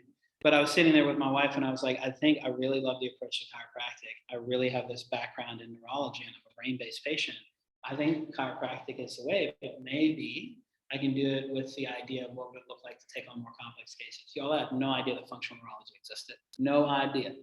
I had to take 55 credits of prereqs because my undergrad is in art. And at like 27 years old, I was taking biophysics and Gen Chem and OChem and being like, I've made a terrible mistake. I have no idea what's happening. The hardest part of my entire schooling was getting into the DC program because I had to take physics and I'm not a math person. No, it's not my gift. But what ended up happening is as I was in my prerequisites, Dr. Carrick started coming onto campus and he started doing movement disorder seminars and other things like that. So my first functional neurology seminar was movement disorders -2 quarter. So I was in my second pre-DC. I still had 2 quarters before I went into the DC program, and I took movement disorders with Dr. Carrick. And I was like, this is my jam. This is my thing. I started coming to Functional Neurology Club when I was in pre-DC. And I fell in love with it. I was like, they started talking about PRA malformations, and I was like, oh, yes. It's like when you find somebody that went to your alma mater, like how excited do you get when you find somebody in the room that's gone to Auburn, right? It's pretty freaking cool, right? I got excited that they were talking about my diagnosis. No one else had ever heard of it, right? So I jumped in the deep end. I became the president of the Neuro Club in the third quarter. I think it's because they didn't have any other options, honestly, at that point. It was a very small club at that time. We had like 5 people. But I took over the club in the third quarter and started shadowing with Dr. Carrick and Sidney Crosby in the fourth quarter. I just got the right timing, the right place. Before I graduated school, I'd ended up taking, I think, 1,100 hours of neuro courses. By the time I graduated, yeah, from Carrick. And this is when Carrick was the only person who was doing the courses. So now you guys got multiple people that are doing it, but everybody that's doing their own courses were all consolidated into that at that point. So when we talk about self-care, making sure that you're taking care of yourself, I was living in Norcross and commuting from Norcross to school, running the club, doing probably 28 credits a quarter. And then I was also taking an average of 200 to 250 hours of neuro on the weekends. Not the best self-care strategy. But what ended up happening is, especially because of the opportunity to do grand rounds and all these other pieces, I fell in love with the aspect of what it looks like to really take care of patients outside of just the physiology. I really moved into the neuropsych, especially with my history. I had a suicide attempt while I was in school. So worked through still the limbic side of that. And I just fell in love with this idea of, I think there's more that we can do than just adjusting people or just doing neuro exercises. I think it's bigger than that, right? That's part of it. So started moving into doing studies, a lot of self-study and a lot of reading around things that some of you might know, like Bessel van der Kolk, Resma Menakem, a lot of other authors that are Hillary McBride, which I can give you guys all these lists. But then started taking courses through NICABM, and then working on a lot of other places to get more trauma-informed, trauma-trained stuff. Fortunately, I married a spouse who is a grant writer, and she works in NGO spaces. She specializes in fundraising and grants for anti-trafficking organizations. She brings in funds into Atlanta that support people who are coming out of sex trafficking. So she had a lot of resources around trauma-informed care. So I just started digging into it, started reading and doing that. And then a lot of personal work around my own mental health. And the thing evolved into this practice where I tended to, the way I explain it to people is, I specialize in complex unresolved cases. And I also am not opposed to taking somebody whose primary diagnosis is a mental health disorder. So I ended up navigating into that. So that's kind of the consolidated view. Lots of neuro hours, lots of mental health training, lots of other spaces around that. And you guys know, I mean, everybody here at Life, it's kind of cool. You get board certified in PT and Chiro. But then I got through the Carrick, I ended up getting traumatic brain injury, concussion, vestibular rehabilitation, movement disorders, childhood neurological developmental disorders, neurochemistry, and something else. I also don't have the sign for my clinic. Like I don't even, it took me 3 years to put my own degrees up, and my wife made me do it. So I don't really care. People don't know what your degrees are, and they don't care. They just want you to make them feel better.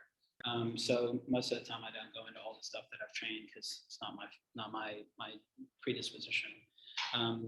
But that being said, on my team, I have a remote executive assistant. She's worked remotely for me for 5 years. She's in Georgia. She came through her adult son and her adult daughter were treated by me. And then she was like, is anybody helping you? And I go, nope. She goes, could I be your EA? And that was 5 years ago. So she's my patient concierge and my executive assistant. She's awesome. If any of you have encountered her, her name is Janet. She's 66 going on 40. She's awesome. And I have one of my goals, especially through the course of what I did, because I started with Carrick in 2008. One of my goals long-term is to create a residency program in neurology, where we actually have a training program where people are getting paid a doctor's rate to learn functional neurology, but they're not getting shoved into clinical care. They're getting 6 to 9 months of onboarding. Started out with Dr. If you guys know Skylar Wellmarth, he works for me, graduated last year. He just had his 1 year anniversary. He's the first person who's technically a resident with me. And we spent 7 months training him before he started taking on his own patients, and he got that training at full doctor's rate. So my goal long-term is to create a residency where we're properly training people, and that's okay. That's awesome. That was fantastic. You see how many of y'all had a limbic experience right there? You're like, that was fantastic. So right now, my team is an executive assistant. Dr. Wilmarth is my associate. I don't have any techs or any CAs or MAs or anything like that. We do all the diagnostics and all of the intake ourselves. And on the creative side, I have a creative director, and then I have a team that helps me with all my content creation outside of the clinic. So clinical and non-clinical services. So I have 7 employees, but 2 in the clinic. Cool. Yeah, you're welcome. Also, for you guys, if you have I'll give this to you as a context as well. When I do 600 sessions, or I did 750 sessions this year. For every for every 200 sessions that I do, it's $100,000, right? So for an hour, it's $500 an hour. So I'm a full cash pay, self-pay, referral only, and we require somebody to put a 25% deposit down that's not refundable before we put them on the schedule. So in my world, in 8 years, I've had 1 cancellation in 8 years, 1. And it's because somebody, a family member passed away and couldn't make it. But when it's got a wait list, it's got a little bit of exclusivity, it's got a slightly higher rate, somebody's really committed to being there, and then you make them put down a deposit that really hurts a little bit, which will segue into your question. I don't have to fight people about being committed to care. They're already there. They want to be there, right? So I have a candidacy for care program where Janet takes a lot of time vetting that person at no cost to them to make sure that before we put them on the schedule, they're definitely right for me, right? So we actually say no to more people than we say yes to, which makes it really easy for me to have people coming in. And we'll refer them to the right person, but I won't take somebody who doesn't want to be there. And we don't take people who aren't willing to put the deposit down because they're probably not going through something that's significant enough for them to really commit to the type of work they're going to do. If they're willing to commit to the deposit, they're willing to commit to the work. We eliminate a lot of the stuff that happens where people don't show up. Yes, Sophie. Did you mind your practice like that in the beginning? I didn't on some of those pieces, but not the rate. I actually gave away 40% of my care for the first 2 years of some practice because I didn't have an EA, I didn't have any assistants, and I suck at saying no. So I actually only charged $300 an hour for the first year, which was really hard for me to do. We actually had a conversation with Bonacci about this a couple of weeks ago in my office. But I decided to charge $300 an hour because I took the average cost of an adjustment and then asked how many people are being adjusted per hour in the average office. And then I charged 10% less than that per hour. So if somebody's doing 6 adjustments at $40 an hour, they end up being, anywhere from 380 to 420. I decided I'm just going to do 300 for now. 2 years later, I went to 400, and now I've got a 500, and just changed it to 500 this year. So the mechanisms are the same, but the cost went up based on my time in practice, and it'll probably stay at 500 for the next, what my system is telling me is probably next 8 to 10 years, and then we'll figure out what it looks like to go beyond that. Cool. Bonacci, for your question, you read it? Cool. Bonacci was asking, how do I navigate working with kids who were figuring out the discomfort piece, for figuring out how to navigate, they don't want to do the work. Y'all, I was at a school at 7:30 this morning doing an emergency drop-off for parents whose 8-year-old was having panic attacks and separation anxiety getting out of the car. They couldn't get him into the classroom. It's taken an average of 2.5 to 3 hours to get him into the classroom. And by that point, he only had 45 minutes of his day left. So the dad calls me and he's like, for the love of God, what do we do? And I was like, do you want me to just do drop-off with you? I'll show up at the school. I'll just take it in because I've been working with this kid for a while. And one of the things that I would say, and this is whether you've got an 8-year-old who doesn't want to go to class, or you've got a 40-year-old that doesn't want to do the at-home exercises. The entire world of what we work with human beings is you're either pursuing pleasure or you're avoiding pain. That's it, right? This kid isn't necessarily avoiding the pain of the classroom. He just wants to pursue something else. So what was happening in this situation is the parents were trying to minimize the pain of going into the classroom. It's not the pain of going into the classroom for him.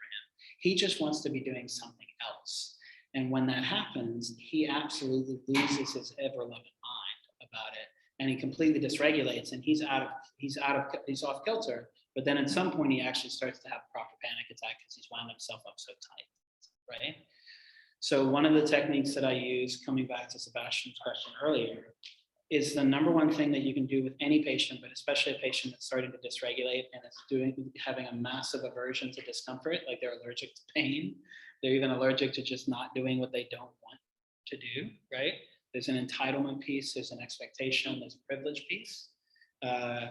which can translate across the board to a variety of different demographics, is one of the biggest things that I do is I don't compete or name what the problem is that he's going through. It's kind of like my buddy who's like, everything feels like it's not working. I don't endorse that statement. I acknowledge that, and then I immediately redirect. So one of the ways that we do that, whether it's a kid or it's a parent or it's an adult patient, is I do a technique called BEACH, which is breathing, eye contact, attitude, counting, and hands. And what I was doing with the 8-year-old this morning that I do with all the kids is if I can't get you to count to 5 with me, and I can't get you to calm your body, everything else downstream is suspect. I won't even have the conversation with you about what you're freaking out about unless you can give me your hands and you can count to 5 with me, and then we'll talk about it. But you have to earn it.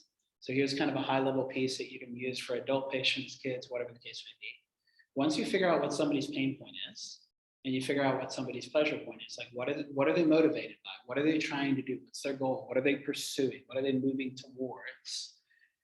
Giving them ways to delay that self-gratification by going, we're not going to get there as quick as you think, because if we get there too fast, it's not sustainable, right? So whatever somebody wants, I'll delay it just a little bit, unless it's a true survival or safety piece. I'm not going to have somebody who's drowning emotionally and go, let's just wait a little bit, right?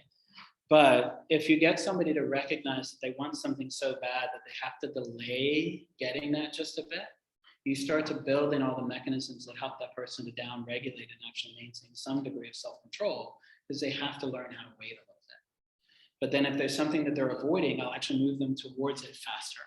I'll go, you don't want that, so let's introduce it, right? In safe and manageable ways. Like, he doesn't want to have me walk into class. He doesn't want to get out of the van. So cool, we're going to get out of the van and we're going to stand over here. He wants to stand, so I make him sit on the curb. And then he doesn't want to sit on the curb. He wants to stay on the curb. So every single time he's maneuvering and he's changing the equation, whatever he's going towards, I move him away from it just a little bit. Whatever he's trying to go for, I'd make him hold off for a second. And then if there's something that he doesn't want, I'll move him towards it. And the reason I say that is a really safe way to do that. I have to change a second, brother. One of the really safe way to do that is, I'll give you an example with the 50-year-old today of why that's important. The guy who is trying to figure out how to get his body to stop falling apart because he's never managed his stress. He's never had a conversation around how hard he's physically pushing his body. When he says, how long do you think it's going to take for me to feel like I'm going to be making some progress, that I don't feel like I'm breaking down so hard? How many of us in the room would like to say, oh, we can make that happen real quick, right? We probably make that a difference. I'm not trying to get him into the mindset that he's going to change it in 2 weeks, because you guys realize that if you change something too fast, the human body will give you the middle finger for it, right? Okay. You guys know how many people who win the lottery keep any degree of that money within 2 years? It's like 6% if you're lucky. Thanks for being here, bud. You know how long people are on medication to maintain an organ transplant? Forever. Okay, you know why? Because you make that significant of a change in the body's going to try and reject it. So if we make change too fast, the body will reject it. So I told him, look, I'm always looking at 3 to 5% change, always. So when you say, what do we do in terms of working with somebody who doesn't want to deal with pain? I'll move them 3 to 5% towards what they don't want, because that's digestible. Somebody wants this, I'll delay it and go, hey, that's going to take just a little bit longer than you think, because we want to make it sustainable. It's like going into the gym and doing a workout, like what the person Sebastian was talking about. If somebody has a space for like, I need this goal, but I need it in this time frame. If it's not a healthy time frame, I'll probably intentionally tell them they need to delay it a bit. Because from a practice standpoint, y'all, if you have people that expect change too fast, that is not somebody that needs to stay in my clinic. If I have a conversation with somebody and it's something that we realize, whether it's physiological or it's psychological, and we're doing all the functional neurology to help decrease all of their triggers and help them to feel more safe and more equipped and in the driver's seat. If they try to get somewhere too fast, I'm not going to be the one that gets them to crash because they don't know how to go to speed limit, right? So I think the way that I would reframe that is, if somebody's going too slow, speed them up a bit. If they're going too fast, slow them down a bit. If they're not willing to listen to you, they're not your person. Cool. We are over time. Y'all want me to see if I can fix this dude's tickling? Okay. Ticklish?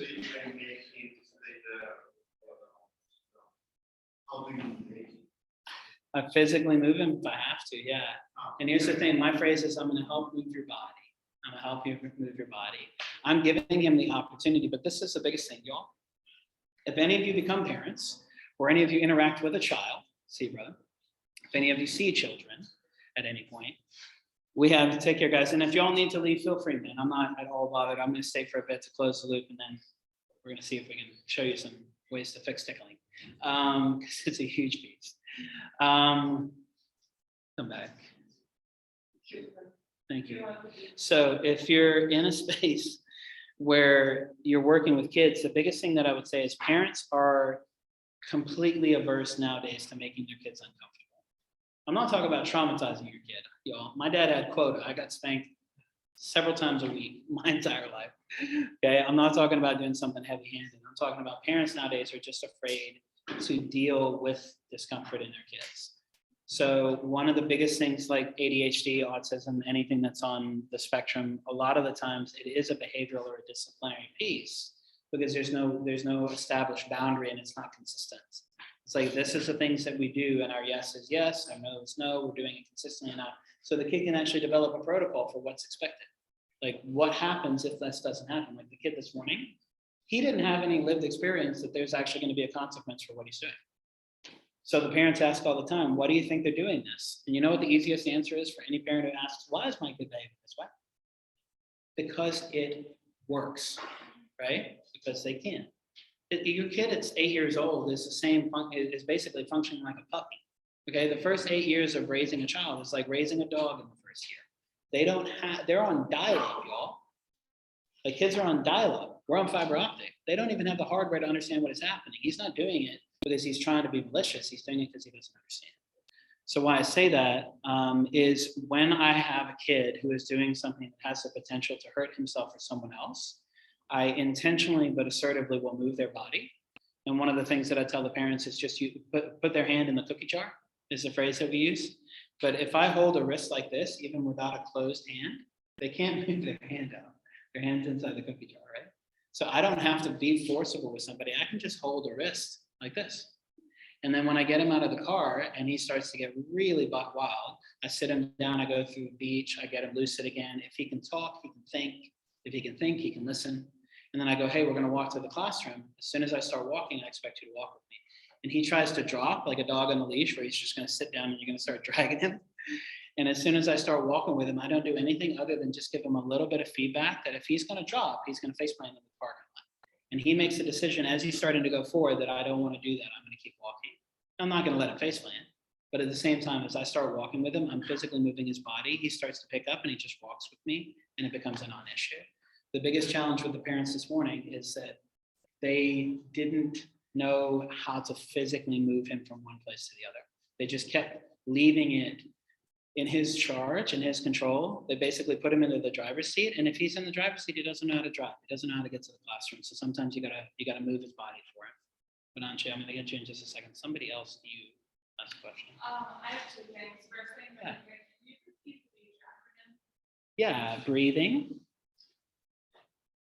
eye contact, attitude, and attention.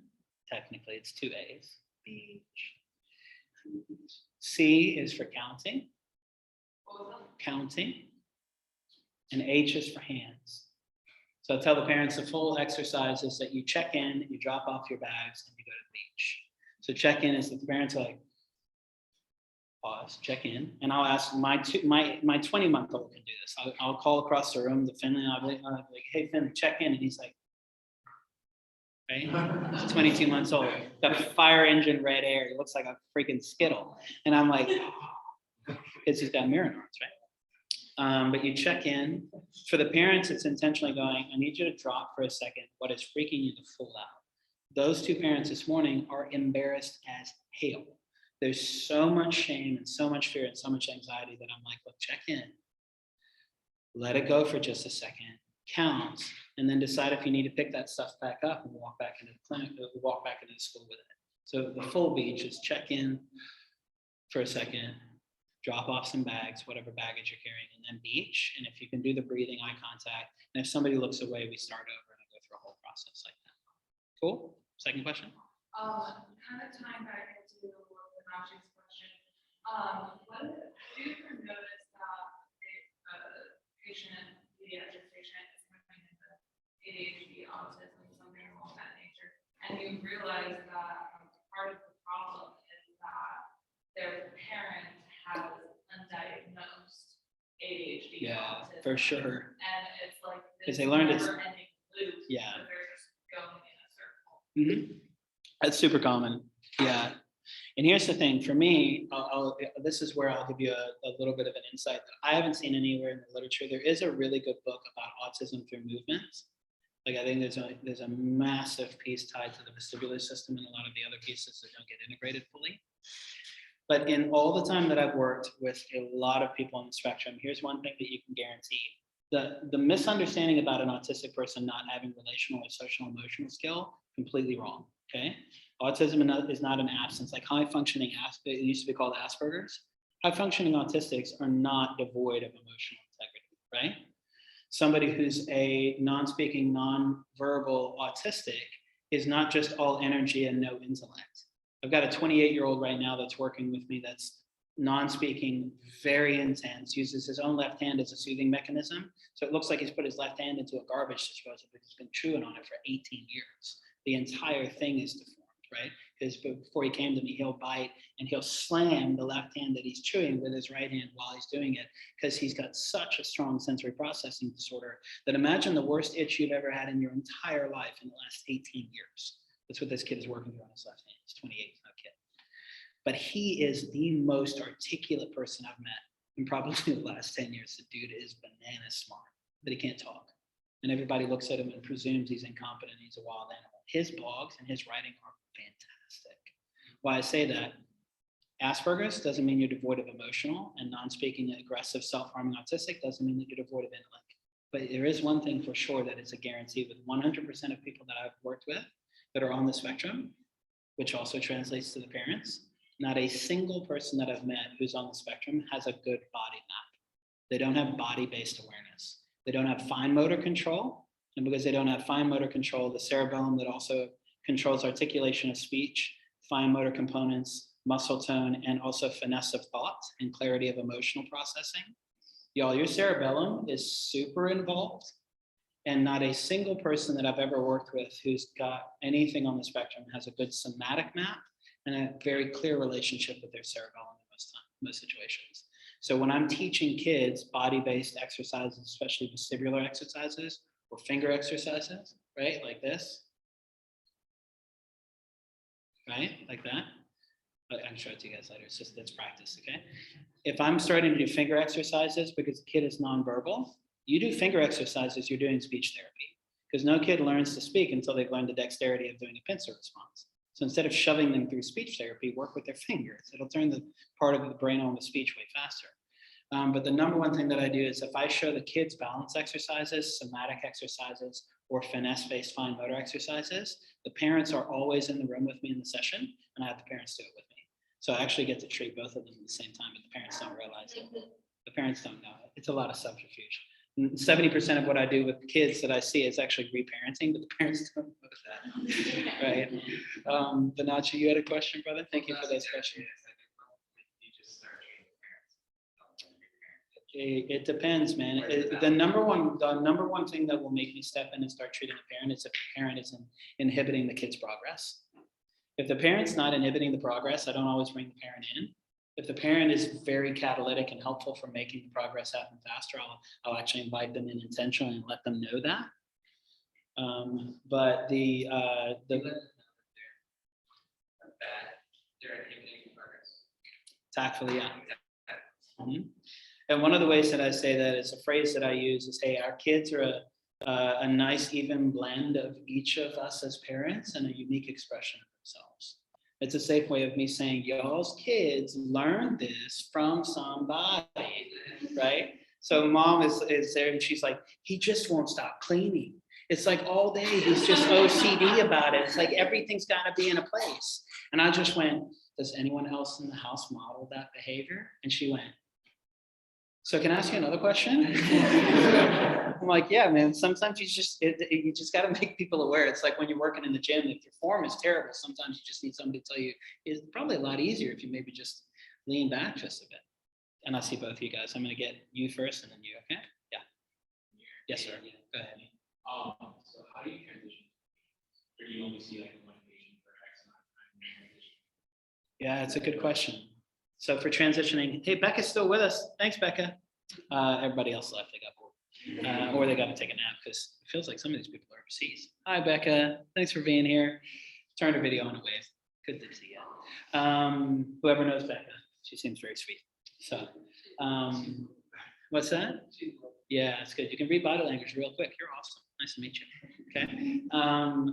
The way that I normally work with patients who transition, I average about 10 visits per person before I discharge them. 10.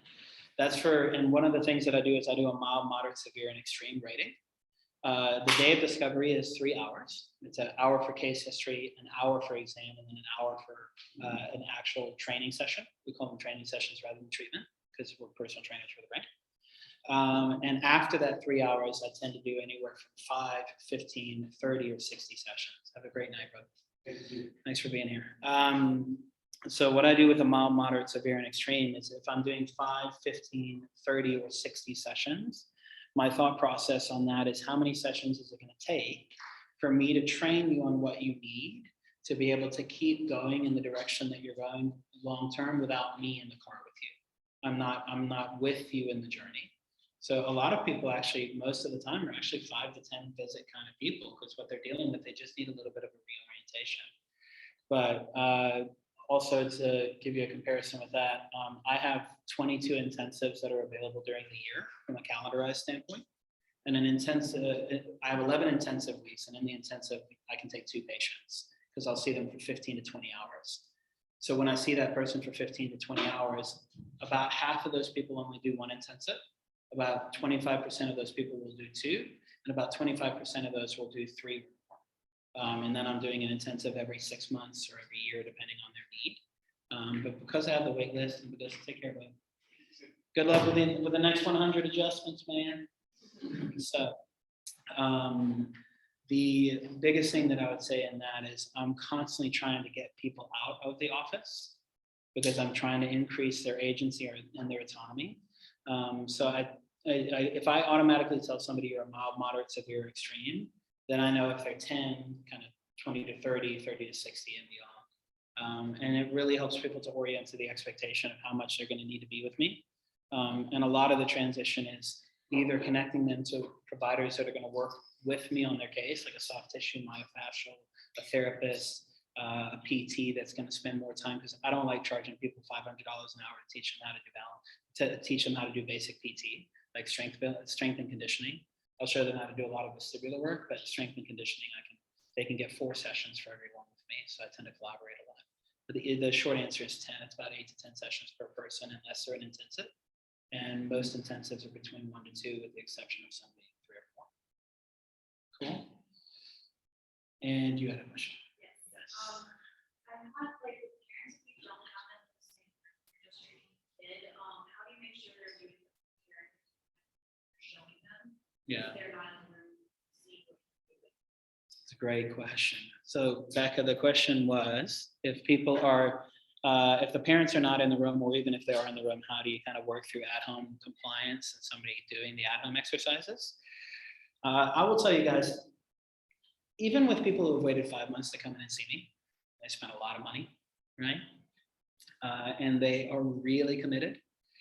There's only about 10% of patients who are very diligent with their at-home care, about 10% who couldn't care less and they're not going to do it. It's the 80% in the middle that I'm trying to figure out how to get them to do just a little bit more every time that they're in. So 10%, you don't even have to ask. 10%, don't bother asking. 80% are actually going to forget pretty regularly. And out of the 80% there, even if we keep pushing it, probably only about a third will actually be compliant with at-home care. So why I say that is, if you guys think about it, if any of you have ever been to a personal trainer, clearly I have not. Okay. But if you ever go to a personal trainer, a lot of the times people will come in and go, I just haven't been working out. I just haven't done the exercises. It's super normal. So I think it's a case of deciding really quickly, is this person going to do it without me? Or does this person need to do it with me? And there's 3 ways that you can do this. You can do this for every actual intervention, and even translate it to at-home care. Is you're figuring out, is this a truly passive party that I'm going to be doing it for them? Is it active with assistance where we're doing it together? Or is it just active? They're doing it on their own. And if I can feel that out with somebody, if it's truly passive, then I just stop asking them to do the at-home exercises. But here's the thing. If somebody moves into a truly passive space, the only reason that I'll keep them as a patient is if me doing the care on them and the change that it's making is a cost benefit for their long-term strategy, I'll keep seeing them. But if me being the only person is doing it is not making a significant enough impact, I'm gonna keep them as a patient all of discharge. So passive, active assistance, active. If they're on their own, then sometimes like this guy that was in this morning, I'm like, I'm not giving you a ton of at-home exercise. It's like, why? I'm like, because you're gonna freaking fog your body. You're gonna go through and try and do way too much. I'm not giving you a ton. I'm actually, and he goes, so can I start on this tomorrow? I said, I'm not giving you anything until Monday. I'm not. He said, well, can I call Janet? I said, Janet won't pick up the phone. I'm not gonna tell her anything until Monday either. I need you to know, case in point, what I was saying with Bonacci, he wants it so bad, I'm gonna make him wait till Monday. Because I need him to feel what it looks like to not hit the gas so hard all the time that I'm actually delaying his ability to even access the at-home exercises until Monday. So, because he's so active, right? I gotta throttle him. Okay, I'm gonna take a deep breath. Well, we're running way over, and that's okay. My kids are already in bed. I miss bedtime, so it's all right. No, I might even show you the picture of my 4-year-old got a mermaid swimming suit. She's so excited about it, y'all. It's ridiculous. I have kids that thankfully got my height and my wife's looks, because the other way around would have been a disaster. Right? They're all very tall. So, what's your name, brother? I'm Ben. Ben. Short for Benjamin or just Ben? Fantastic. Let me tell you guys 2 quick things from a practical side about mental health and also the somatic piece of the ticklishness, okay? Do you guys know that you can't tickle yourself? Why? It's a closed feedback loop, right? My man just modeled it, full circle, right? You know it's coming. You guys realize that if you can tickle yourself, you have what's known as alien limb syndrome, okay? You don't want to be pulling out your own hair and not realize it's your own body. If you can tickle yourself. There are things that have significantly failed in terms of stopgap measures in your own body if you can tickle yourself. Okay, that's a real neurological issue, and it actually happens by brain injury sometimes. But you should not be able to tickle yourself. Okay, so why do you think that it might change if someone else touches your foot? The input's the same, right? Yeah, it's anticipation. You're anticipating something, right? There's not enough information. So what is anxiety? Concern about the past, the present, and the future. Yeah, so if I've got somebody who's concerned about the future and they're anticipating something like touch, instead of spending 3 hours trying to figure out how to navigate complex mental health conversations and adverse childhood experiences and childhood trauma, Steve, I love that shirt. Thank you, brother, I appreciate it. Great socks. Instead of trying to figure out, well, how do I be a surrogate therapist for this person? Why not lean into somatic exercises? This person is freaking completely out, not saying that this has been, but this person is freaking completely out, especially if you've got like complex regional pain syndromes. Just the idea of being touched is brutally painful, okay? You guys ever had anybody that you didn't have a relationship end well, right? Things were a little bit off center, didn't go so good. What if that person's name popped up on your caller ID right now? How would you feel, right? Would you feel welcome, inviting, excited, encouraged, right? Why is it that a name pops up on the caller ID and you're like, I'm freaking completely out? See it. Let's see it. It's because just the anticipation of what could go wrong. What kind of authority do you have in that situation if you see a name on the caller ID? Decline, or you put the phone down. There's no present danger, but your brain can't tell the difference between a bear and a deadline. Personal touch, sensory processing, and all of these pieces, especially if you're trying to work through integrating the brain and the body, you guys realize it goes sensory first, then it goes motor, and then it goes cognition. So if you have a kid that can't think clearly, has anybody figured out if their motor system is really properly online and they're working properly from a finesse and a power standpoint, and then even backed it up to go, maybe they haven't been processing sensory experience as well. So instead of hammering this kid to do talk therapy or hammering this kid to do speech therapy, maybe you just need to integrate his sensitivity to touch and his brain will turn on because it'll stop freaking out because he can't walk barefoot. Does that make sense? So tickling is a huge piece. The other thing is from a vestibular standpoint, doing balance exercises for anybody who's dealing with anxiety is profoundly helpful. And why do you think balance might be tied into anxiety? Like vestibular work. What's that? Yeah, cerebellum, all those other pieces. But you guys realize 1/3 of all people with anxiety disorders will develop a full-blown movement disorder. 1/3, not 3%. Has anybody ever fallen down the steps or missed the last step going down the stairs? And you missed that last step and you were pretty confident that you're going to land on the ground and you didn't. And as soon as you realize, oh, there's one more step, which version of you showed up?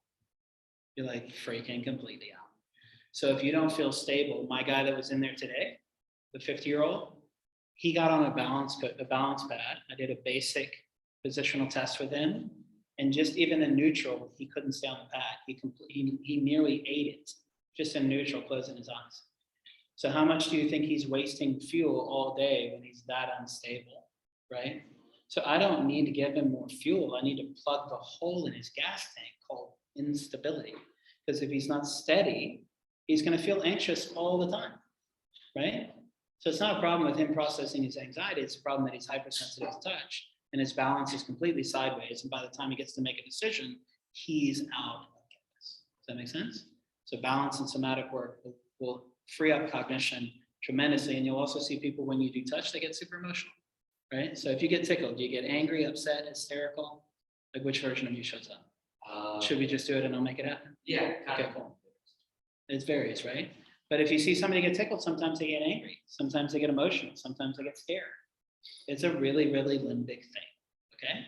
So I'm gonna work with Ben, show you guys how to work on tickling, but let me show you something quickly, even for yourself, that you can work with your own bodies to go, what does it look like to have an awareness of my own limbic reaction?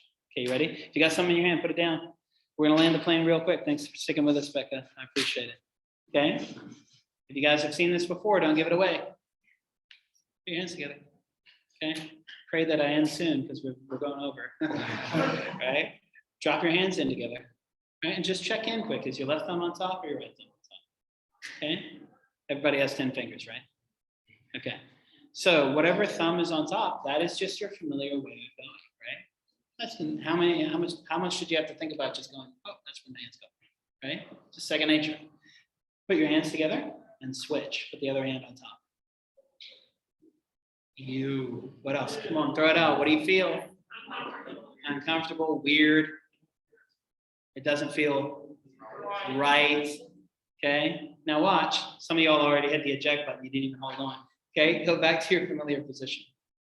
And as soon as you go back to your familiar position, what do you immediately feel? Calm, comfortable, confused because it's like, what the hell just happened? These are my own hands, right? Okay. You go to a familiar position, you're going to feel safe. You go to an unfamiliar position, you're going to feel unsafe. The number one thing that people say, if you just ask them a couple of times, what else, is they'll get to something feels wrong. And then they go back and they'll go, that feels right. What they're saying is it's what feels familiar, it's what feels practiced. So when I'm working with somebody, especially somebody who's got ticklishness, I'll do that. And generally speaking, they'll physically feel it in their body. They'll get uncomfortable, right? Because the ability to do something in your body that's not as well practiced, man, your body automatically goes, something's wrong. But is something wrong or is it just unpracticed, right? Question, and then I'll work with Ben. What if they're almost the same? Then if they're almost the same, then you don't have as high you're probably less startle oriented. If somebody tends to be pretty similar, how easily do you startle? Like if a water bottle drops on the ground in the classroom, do you come 6 inches off the chair? Or you're like, that's all good. Like you feel to me, from what I'm experiencing in this position, to be a pretty chill dude, right? Like does sound and light cause you to have a startle response? No, but most things happen. I get really probably have a reaction to this. I want to. Yeah. I'm not scared. It's just like. Yeah.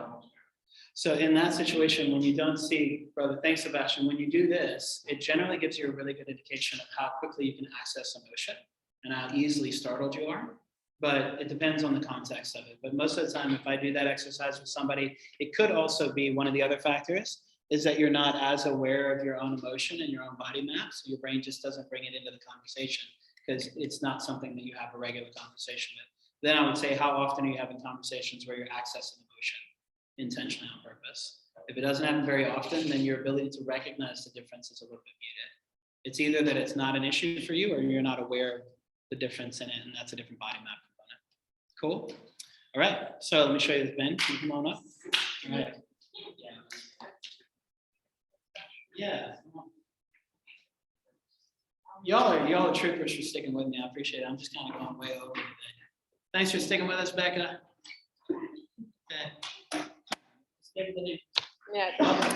Welcome to Life University. Hey man, y'all are lucky. We didn't have these seats. Y'all didn't even see what was here in 2008, 2010. Okay, that's all right. Can you sit on the table and just point your legs this way? So you can sit whatever way feels comfortable. You just scoot far enough back to where your legs are flat. Okay. All right. So I'll also give you guys, a couple of pieces that will help you work through how you actually integrate a sensory processing component with somebody sick. Will you take your shoes off? Yeah. Cool. This is also a really good, and you guys can come up. It's cool. We'll join Becca. She'll feel like everybody's with us. Okay. This is also something that you can do when you go to adjust somebody. I love it. Some of y'all are like, I want to stay in my seat, but then an audience starts applause. You're like, now I have to get up. Okay. This is also a process that you can use. That if you're going to adjust somebody, whenever you guys go to start getting into a space where you actually got to train somebody, okay? If you feel somebody tighten up, ton. Do you think it's ever going to be a good idea to adjust somebody through a tight neck? I'm talking like their SCM is completely locked up, right? No. Please do me a favor, for the love of God, don't adjust through a completely hypotonic muscle, right? Nobody needs to be a Hulk and just slam a bone, drive a bone home, okay? It's 80s thinking. Let's be a little bit more intentional about not hammering somebody through a contracted muscle, okay? So when you're going to do the sensory stuff that I'll do with Ben and also an adjustment, I'll give you a kind of a stepwise process that I'll show you with Ben. Does anybody have a reflex hammer? I don't mind using my fingers. It would be great to have. Or even a pen or keys, something mildly sharp. I'll show you a couple of questions that you can ask that will orient somebody to what you're about to do. Yeah, that pen's great. We're good. Thank you. Got a pen. Perfect. Okay. I don't know. I'm Jerome. I'm prepared. Nice to meet you. Okay. All right. So it's just, will you lay back for me? Does anybody have a pillow? You okay? Hands and straw. Okay. You know it's coming, right?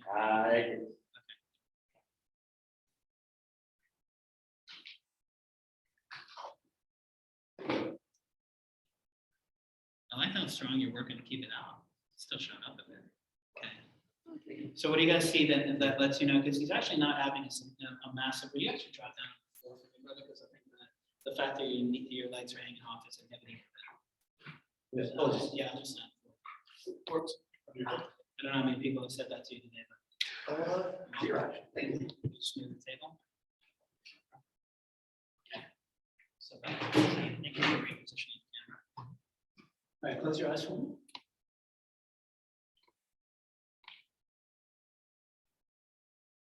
Actually, not that strong of a response, bro.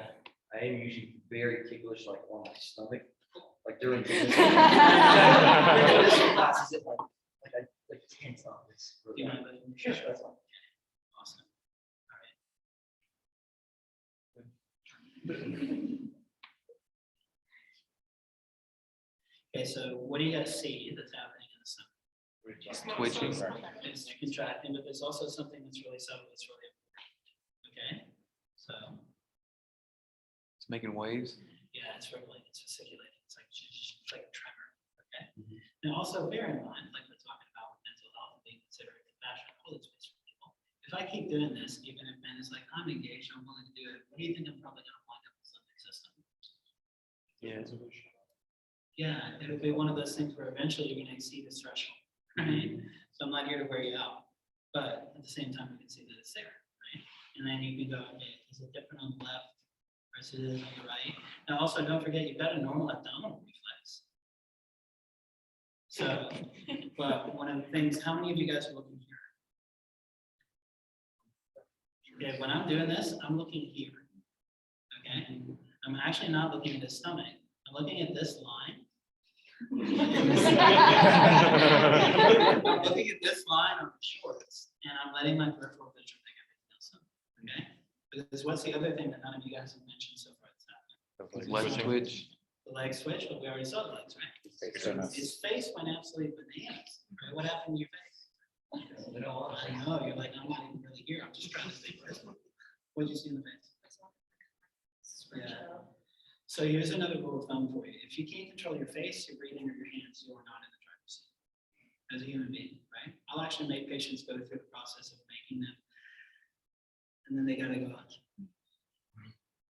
and they're like, and they can't find it, right? If you can't go from, like, how many of you guys are smiling right now? Like, you make them, but see if you can just, and how much work does it take, right? You're in the driver's seat.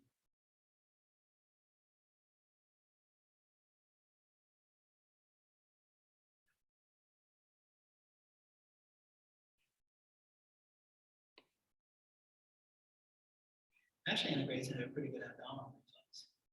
So here's the thing. Is there anybody else that's ticklish? Because I want you just to hang out, but I want to show you something. You okay with me? You okay with me showing you? Sure. Sure. It's just something like that. Does anybody see it? It's- I was ticklish for a while. I don't know if ticklish it's still on in. the feet. You can try it. Yeah, we can try it. It'll work, and I'll do it with you as well. Okay? Will you sit in this chair? Is that okay? Because I want to show you guys all at the same time when you can use it, the process. More left or right, you know?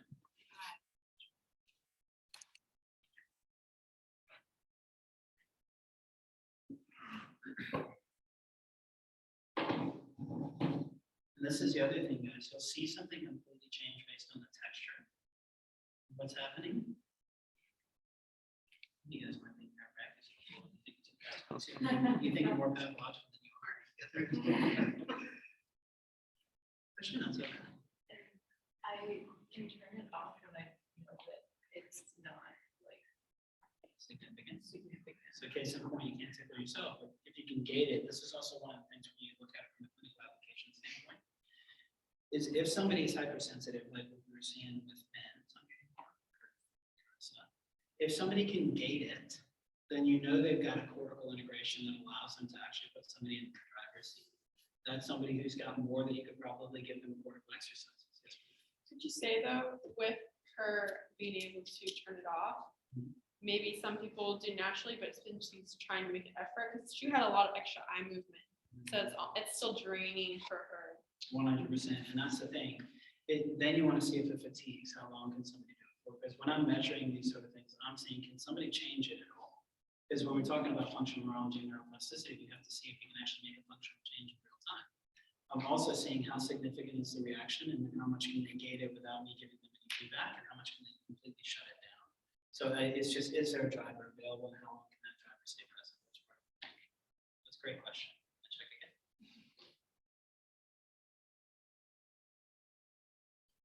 Here's another litmus that you can use. I'll show you guys in just a second.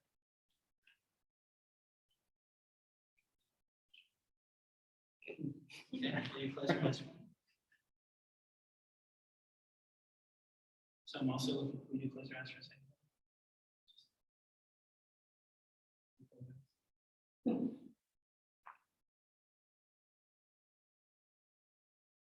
Keep your eyes closed for a second. Put your feet up.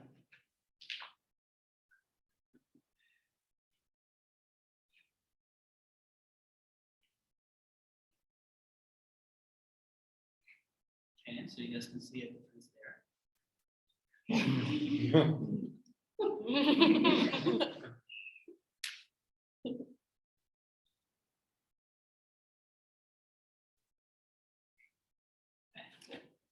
Oh, it's just.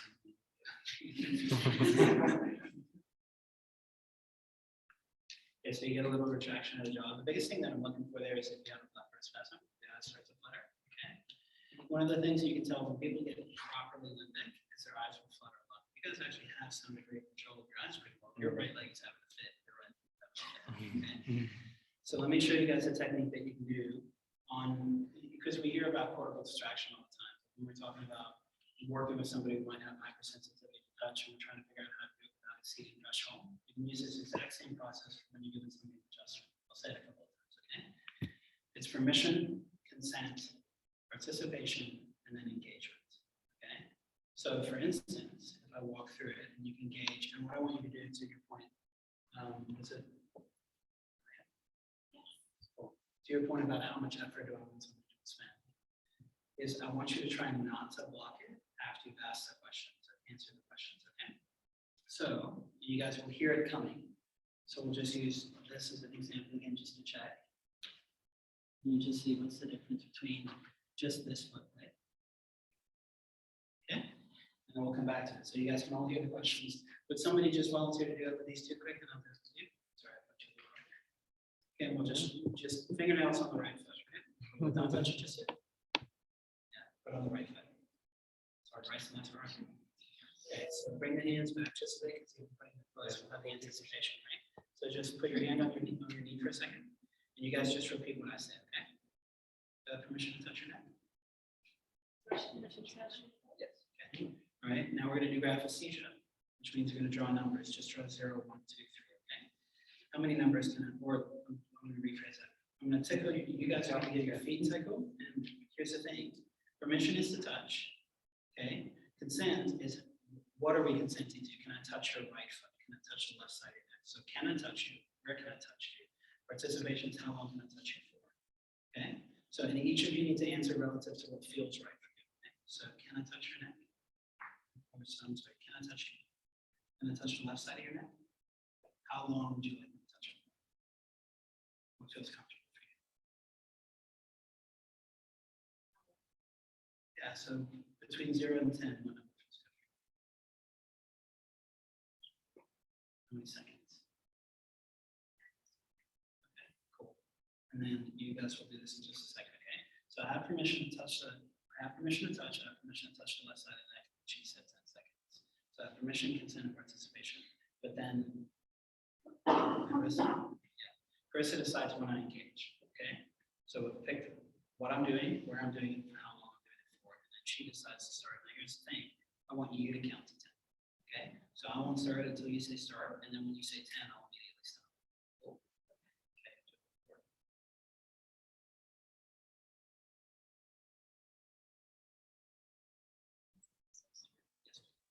Start.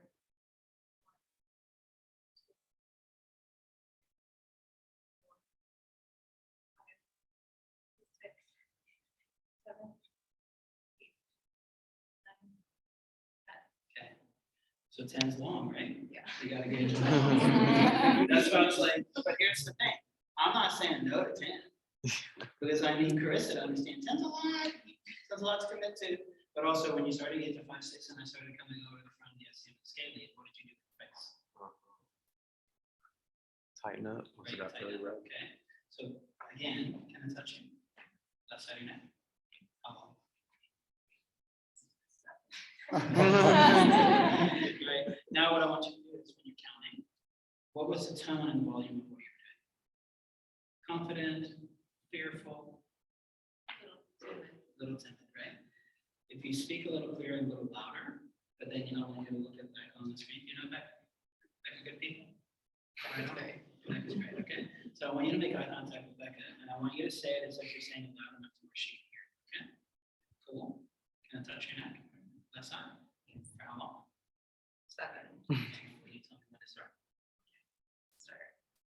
1, 2, 3, 4, 5, 6, 7. Cool. A lot better. All right. Let's do it one more time. I want us to see if as you're counting, you can increase your volume with every count. Make sure that Becca can hear you. Okay. Right? How long? 7. Cool. Start. 1, 2, 3, 4, 5, 6, 7. I got distracted. My brain was thinking through three other things, and I'm like, it's not. So this is also one of the things that you guys can see that I do with patients. My ego is not so fragile that I apologize. I overstepped by at least a second. Right?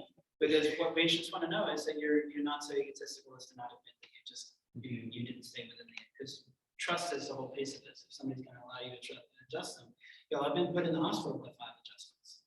Didn't have a bad day, got to the hospital. So if I let you adjust my neck, what do you think we need to do in terms of trust? Right? I'm not concerned that I'm going to have a bad afternoon. Right? For you to adjust me, we have to have a lot of trust. Okay? So it's a trust piece. Did it feel different from the first 10 count to the second 7 and the third 7?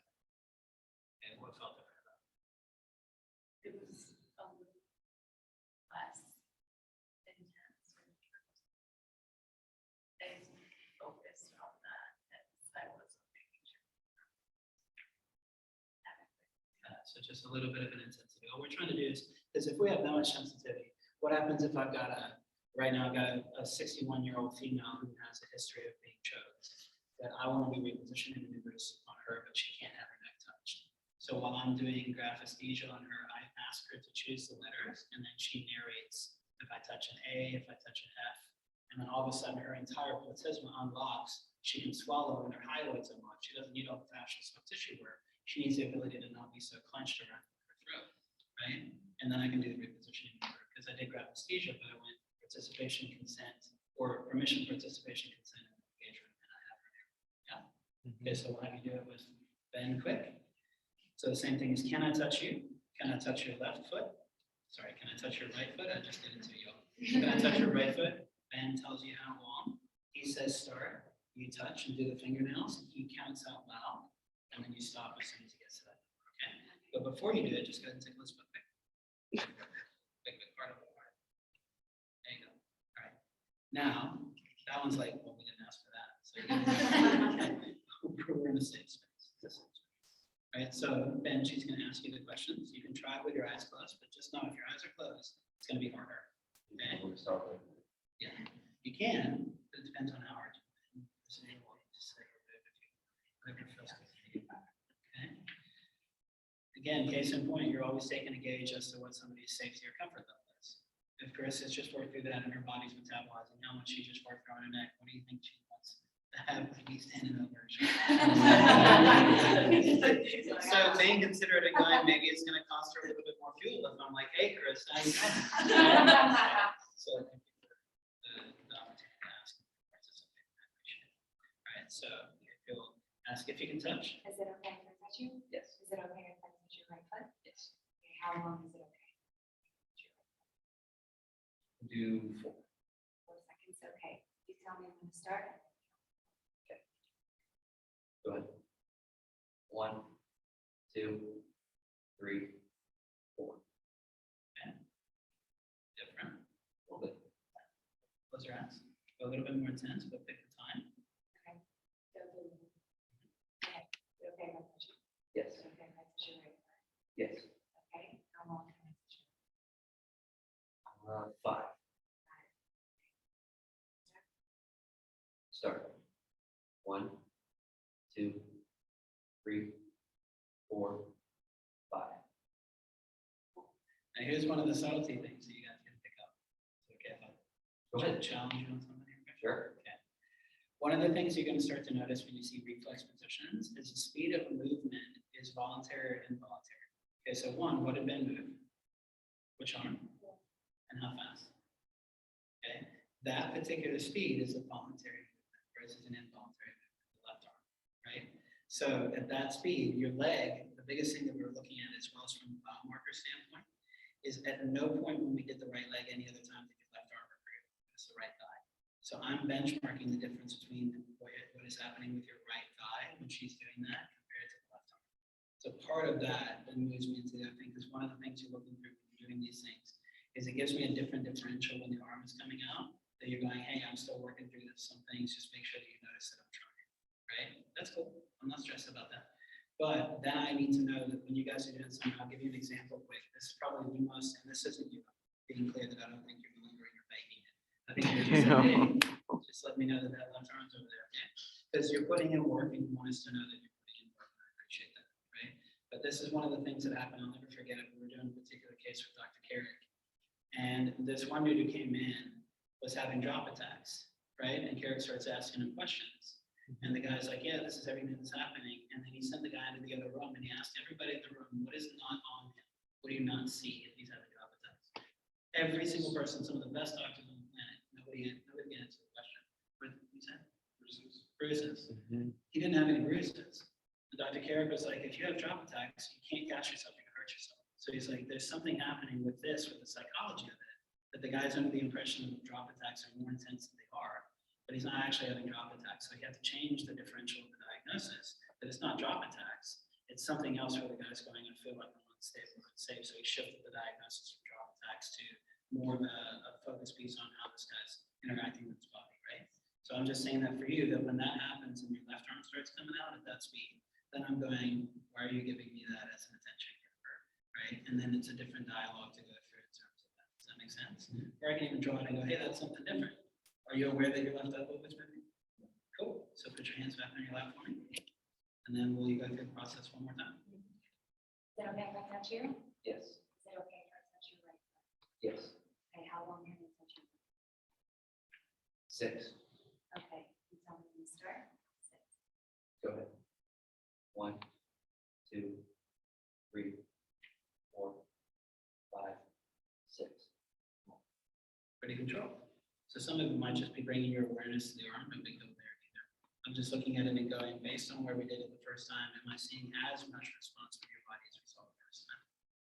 No. So that's cool. So it just means that it doesn't mean it didn't cost you a ton of effort to do it, but we're not seeing the physiological consequence of it the same. Does that make sense? Yeah, cool. All right. Thanks for the opportunity to do that.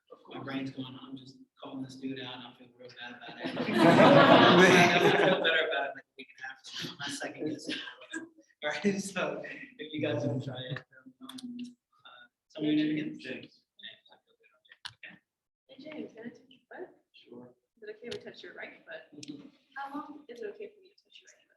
7 seconds. All right, 7 seconds. You're gonna tell me when to start, and then you're gonna count 7. Okay? Mhm. Tell me when. Go ahead. 1, 2, 3, 4, 5, 6, 7. Cool. So not as intense, but you're still getting the upgoing component, because that's not a Babinski sign, y'all. That's the whole hand, the whole foot is just contracting in order to get a little bit of parting. The thing that I would do for you is say it a little bit louder, but take a deep breath before, and then start the process, right? So deep breath, swallow the end of the exhale, and then start with the count. So 1, 2, 3, 4, 5, 6, 7. Okay, do it one more time, but this time look up at the ceiling, or look up at the clock. 1 through 12, what's the first number you see? 12. Okay, look at the 12, hold it, and then count a little bit louder, but don't look away from it. 7 seconds. 1, 2, Even louder. 3, 4, 5, 6, 7. Okay, see the difference with the eye contact and volume? Okay. Doesn't mean that you're not working through it, because there's still an anticipation. We just need your body not to have that response. Does that make sense? Cool. Can you lay on your back for a second? Yeah. All right. Eyes closed. Take a deep breath. Breathe all the way out. Breathe in through your nose, out through your mouth. Swallow at the end of the exhale.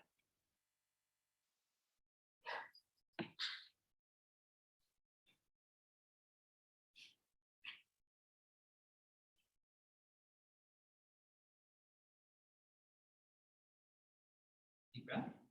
Calm on exhale, say ooh. Keep going, push it all the way out. Swallow.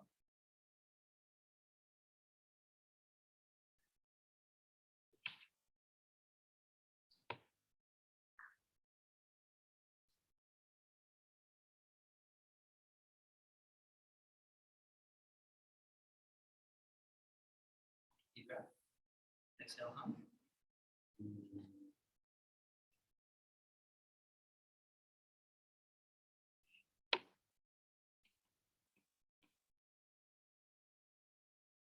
Swallow.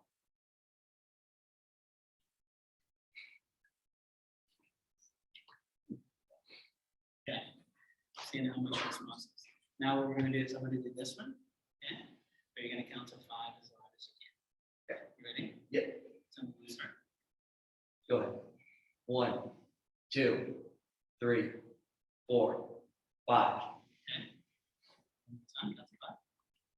1, 2, 3, 4, 5.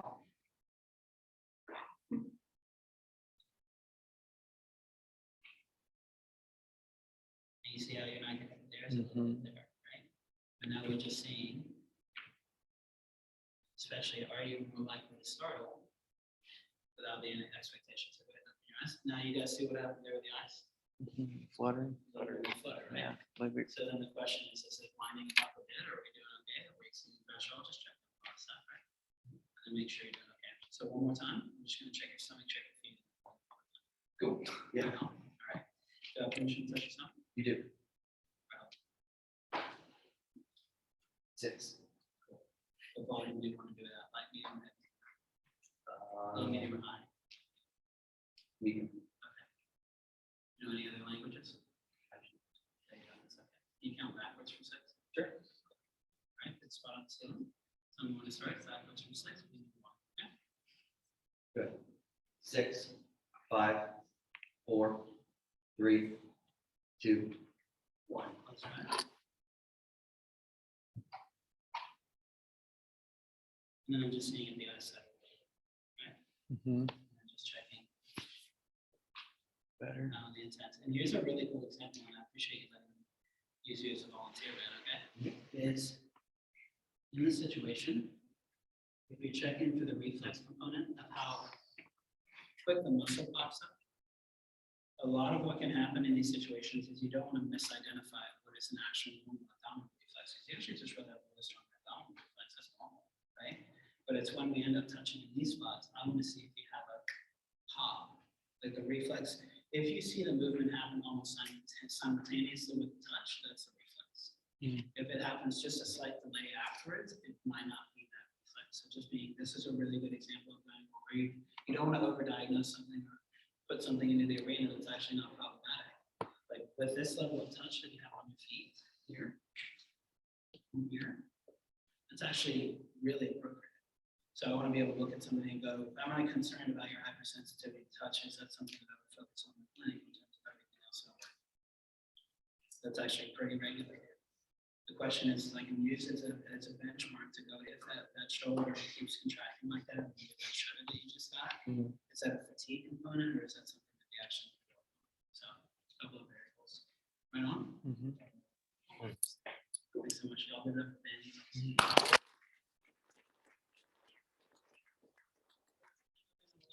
Hour here. Okay. Does anybody have a question that if you didn't ask it, it feels like tonight? Like if you feel like it's really a question I just have to ask, right? In terms of adjusting, just purely chiropractic adjustment, what are some of the clubs techniques that you found most useful? I love AK. I love full spine diversified. I love Thompson.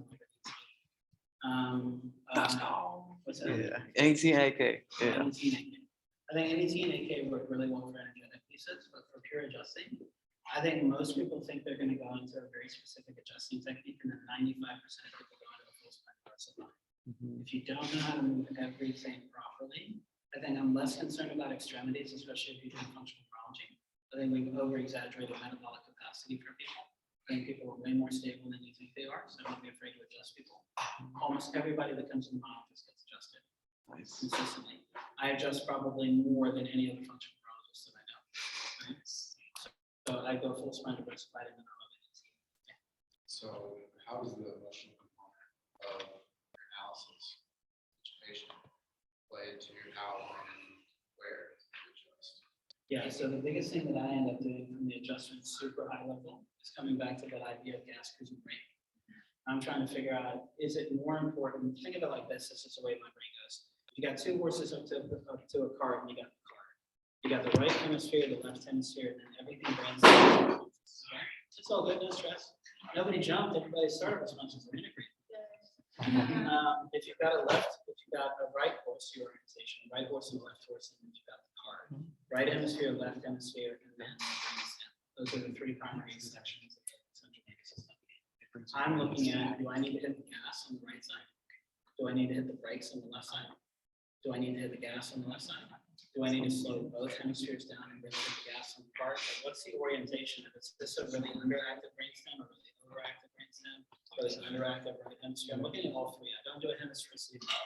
I look at two horses up to a cart and go, what is the relationship with all of these three? And if I was on a runaway carriage, do I need to accelerate one horse that's going too slow? Do I need to slow down one horse that's going too fast? Or is that cart before the horses? Is the cart being dragged by the horses? So when I do an adjustment, I've got that high level evaluation. Am I hitting the brakes or am I hitting the gas? Because when you start to learn adjustments in a variety of nuanced ways, you're going to have to figure out if you're doing active excitation, you're trying to hit the gas, if you're doing active inhibition. Are you doing an adjustment because you're trying to talk to the brain from the bottom up? Or are you doing an adjustment because you're trying to get the brain to turn on and do a gating process? There's a lot of those different pieces. So I think high level, are you hitting the gas or hitting the brakes? On those three, which one is the most relevant to try and settle the system just a little bit, right? To either get it to move faster or get it to slow down. There's a lot of nuance in that, right? The gas screws and brake tends to be the most helpful way. Remember, there are three parts. It's two horses and a cart, not eight horses. I am just all together. Cool? Yes, sir. How do you feel about having a shadow? I have an open door policy. The only time that we can't shadow is if a patient requests somebody not to be there or I know it's not for the patient. That's an open door policy.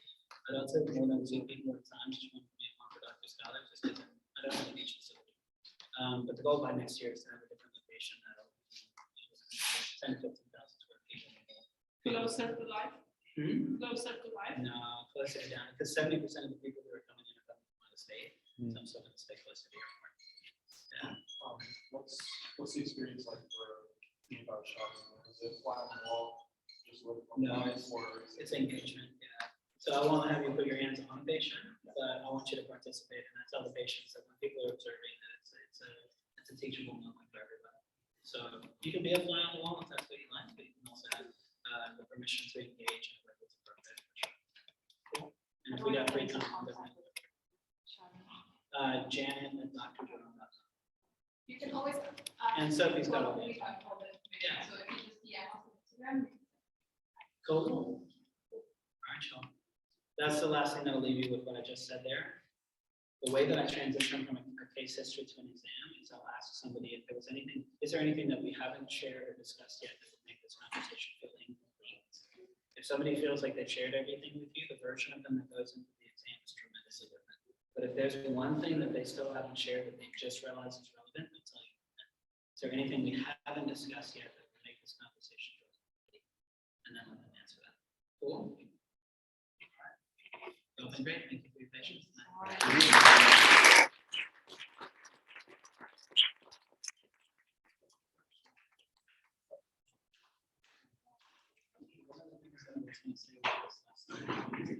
Thank you so much for coming, guys. Next week, we're going to be talking about idle runs. No cool guest speaker, just me. But we would love to have you there too. We're doing great. Good night. I love how much you know. Look at that. What's your name? Alicia. Alicia. Okay. Yes. And you were in the network too. Alicia. Alicia. So nice to meet you.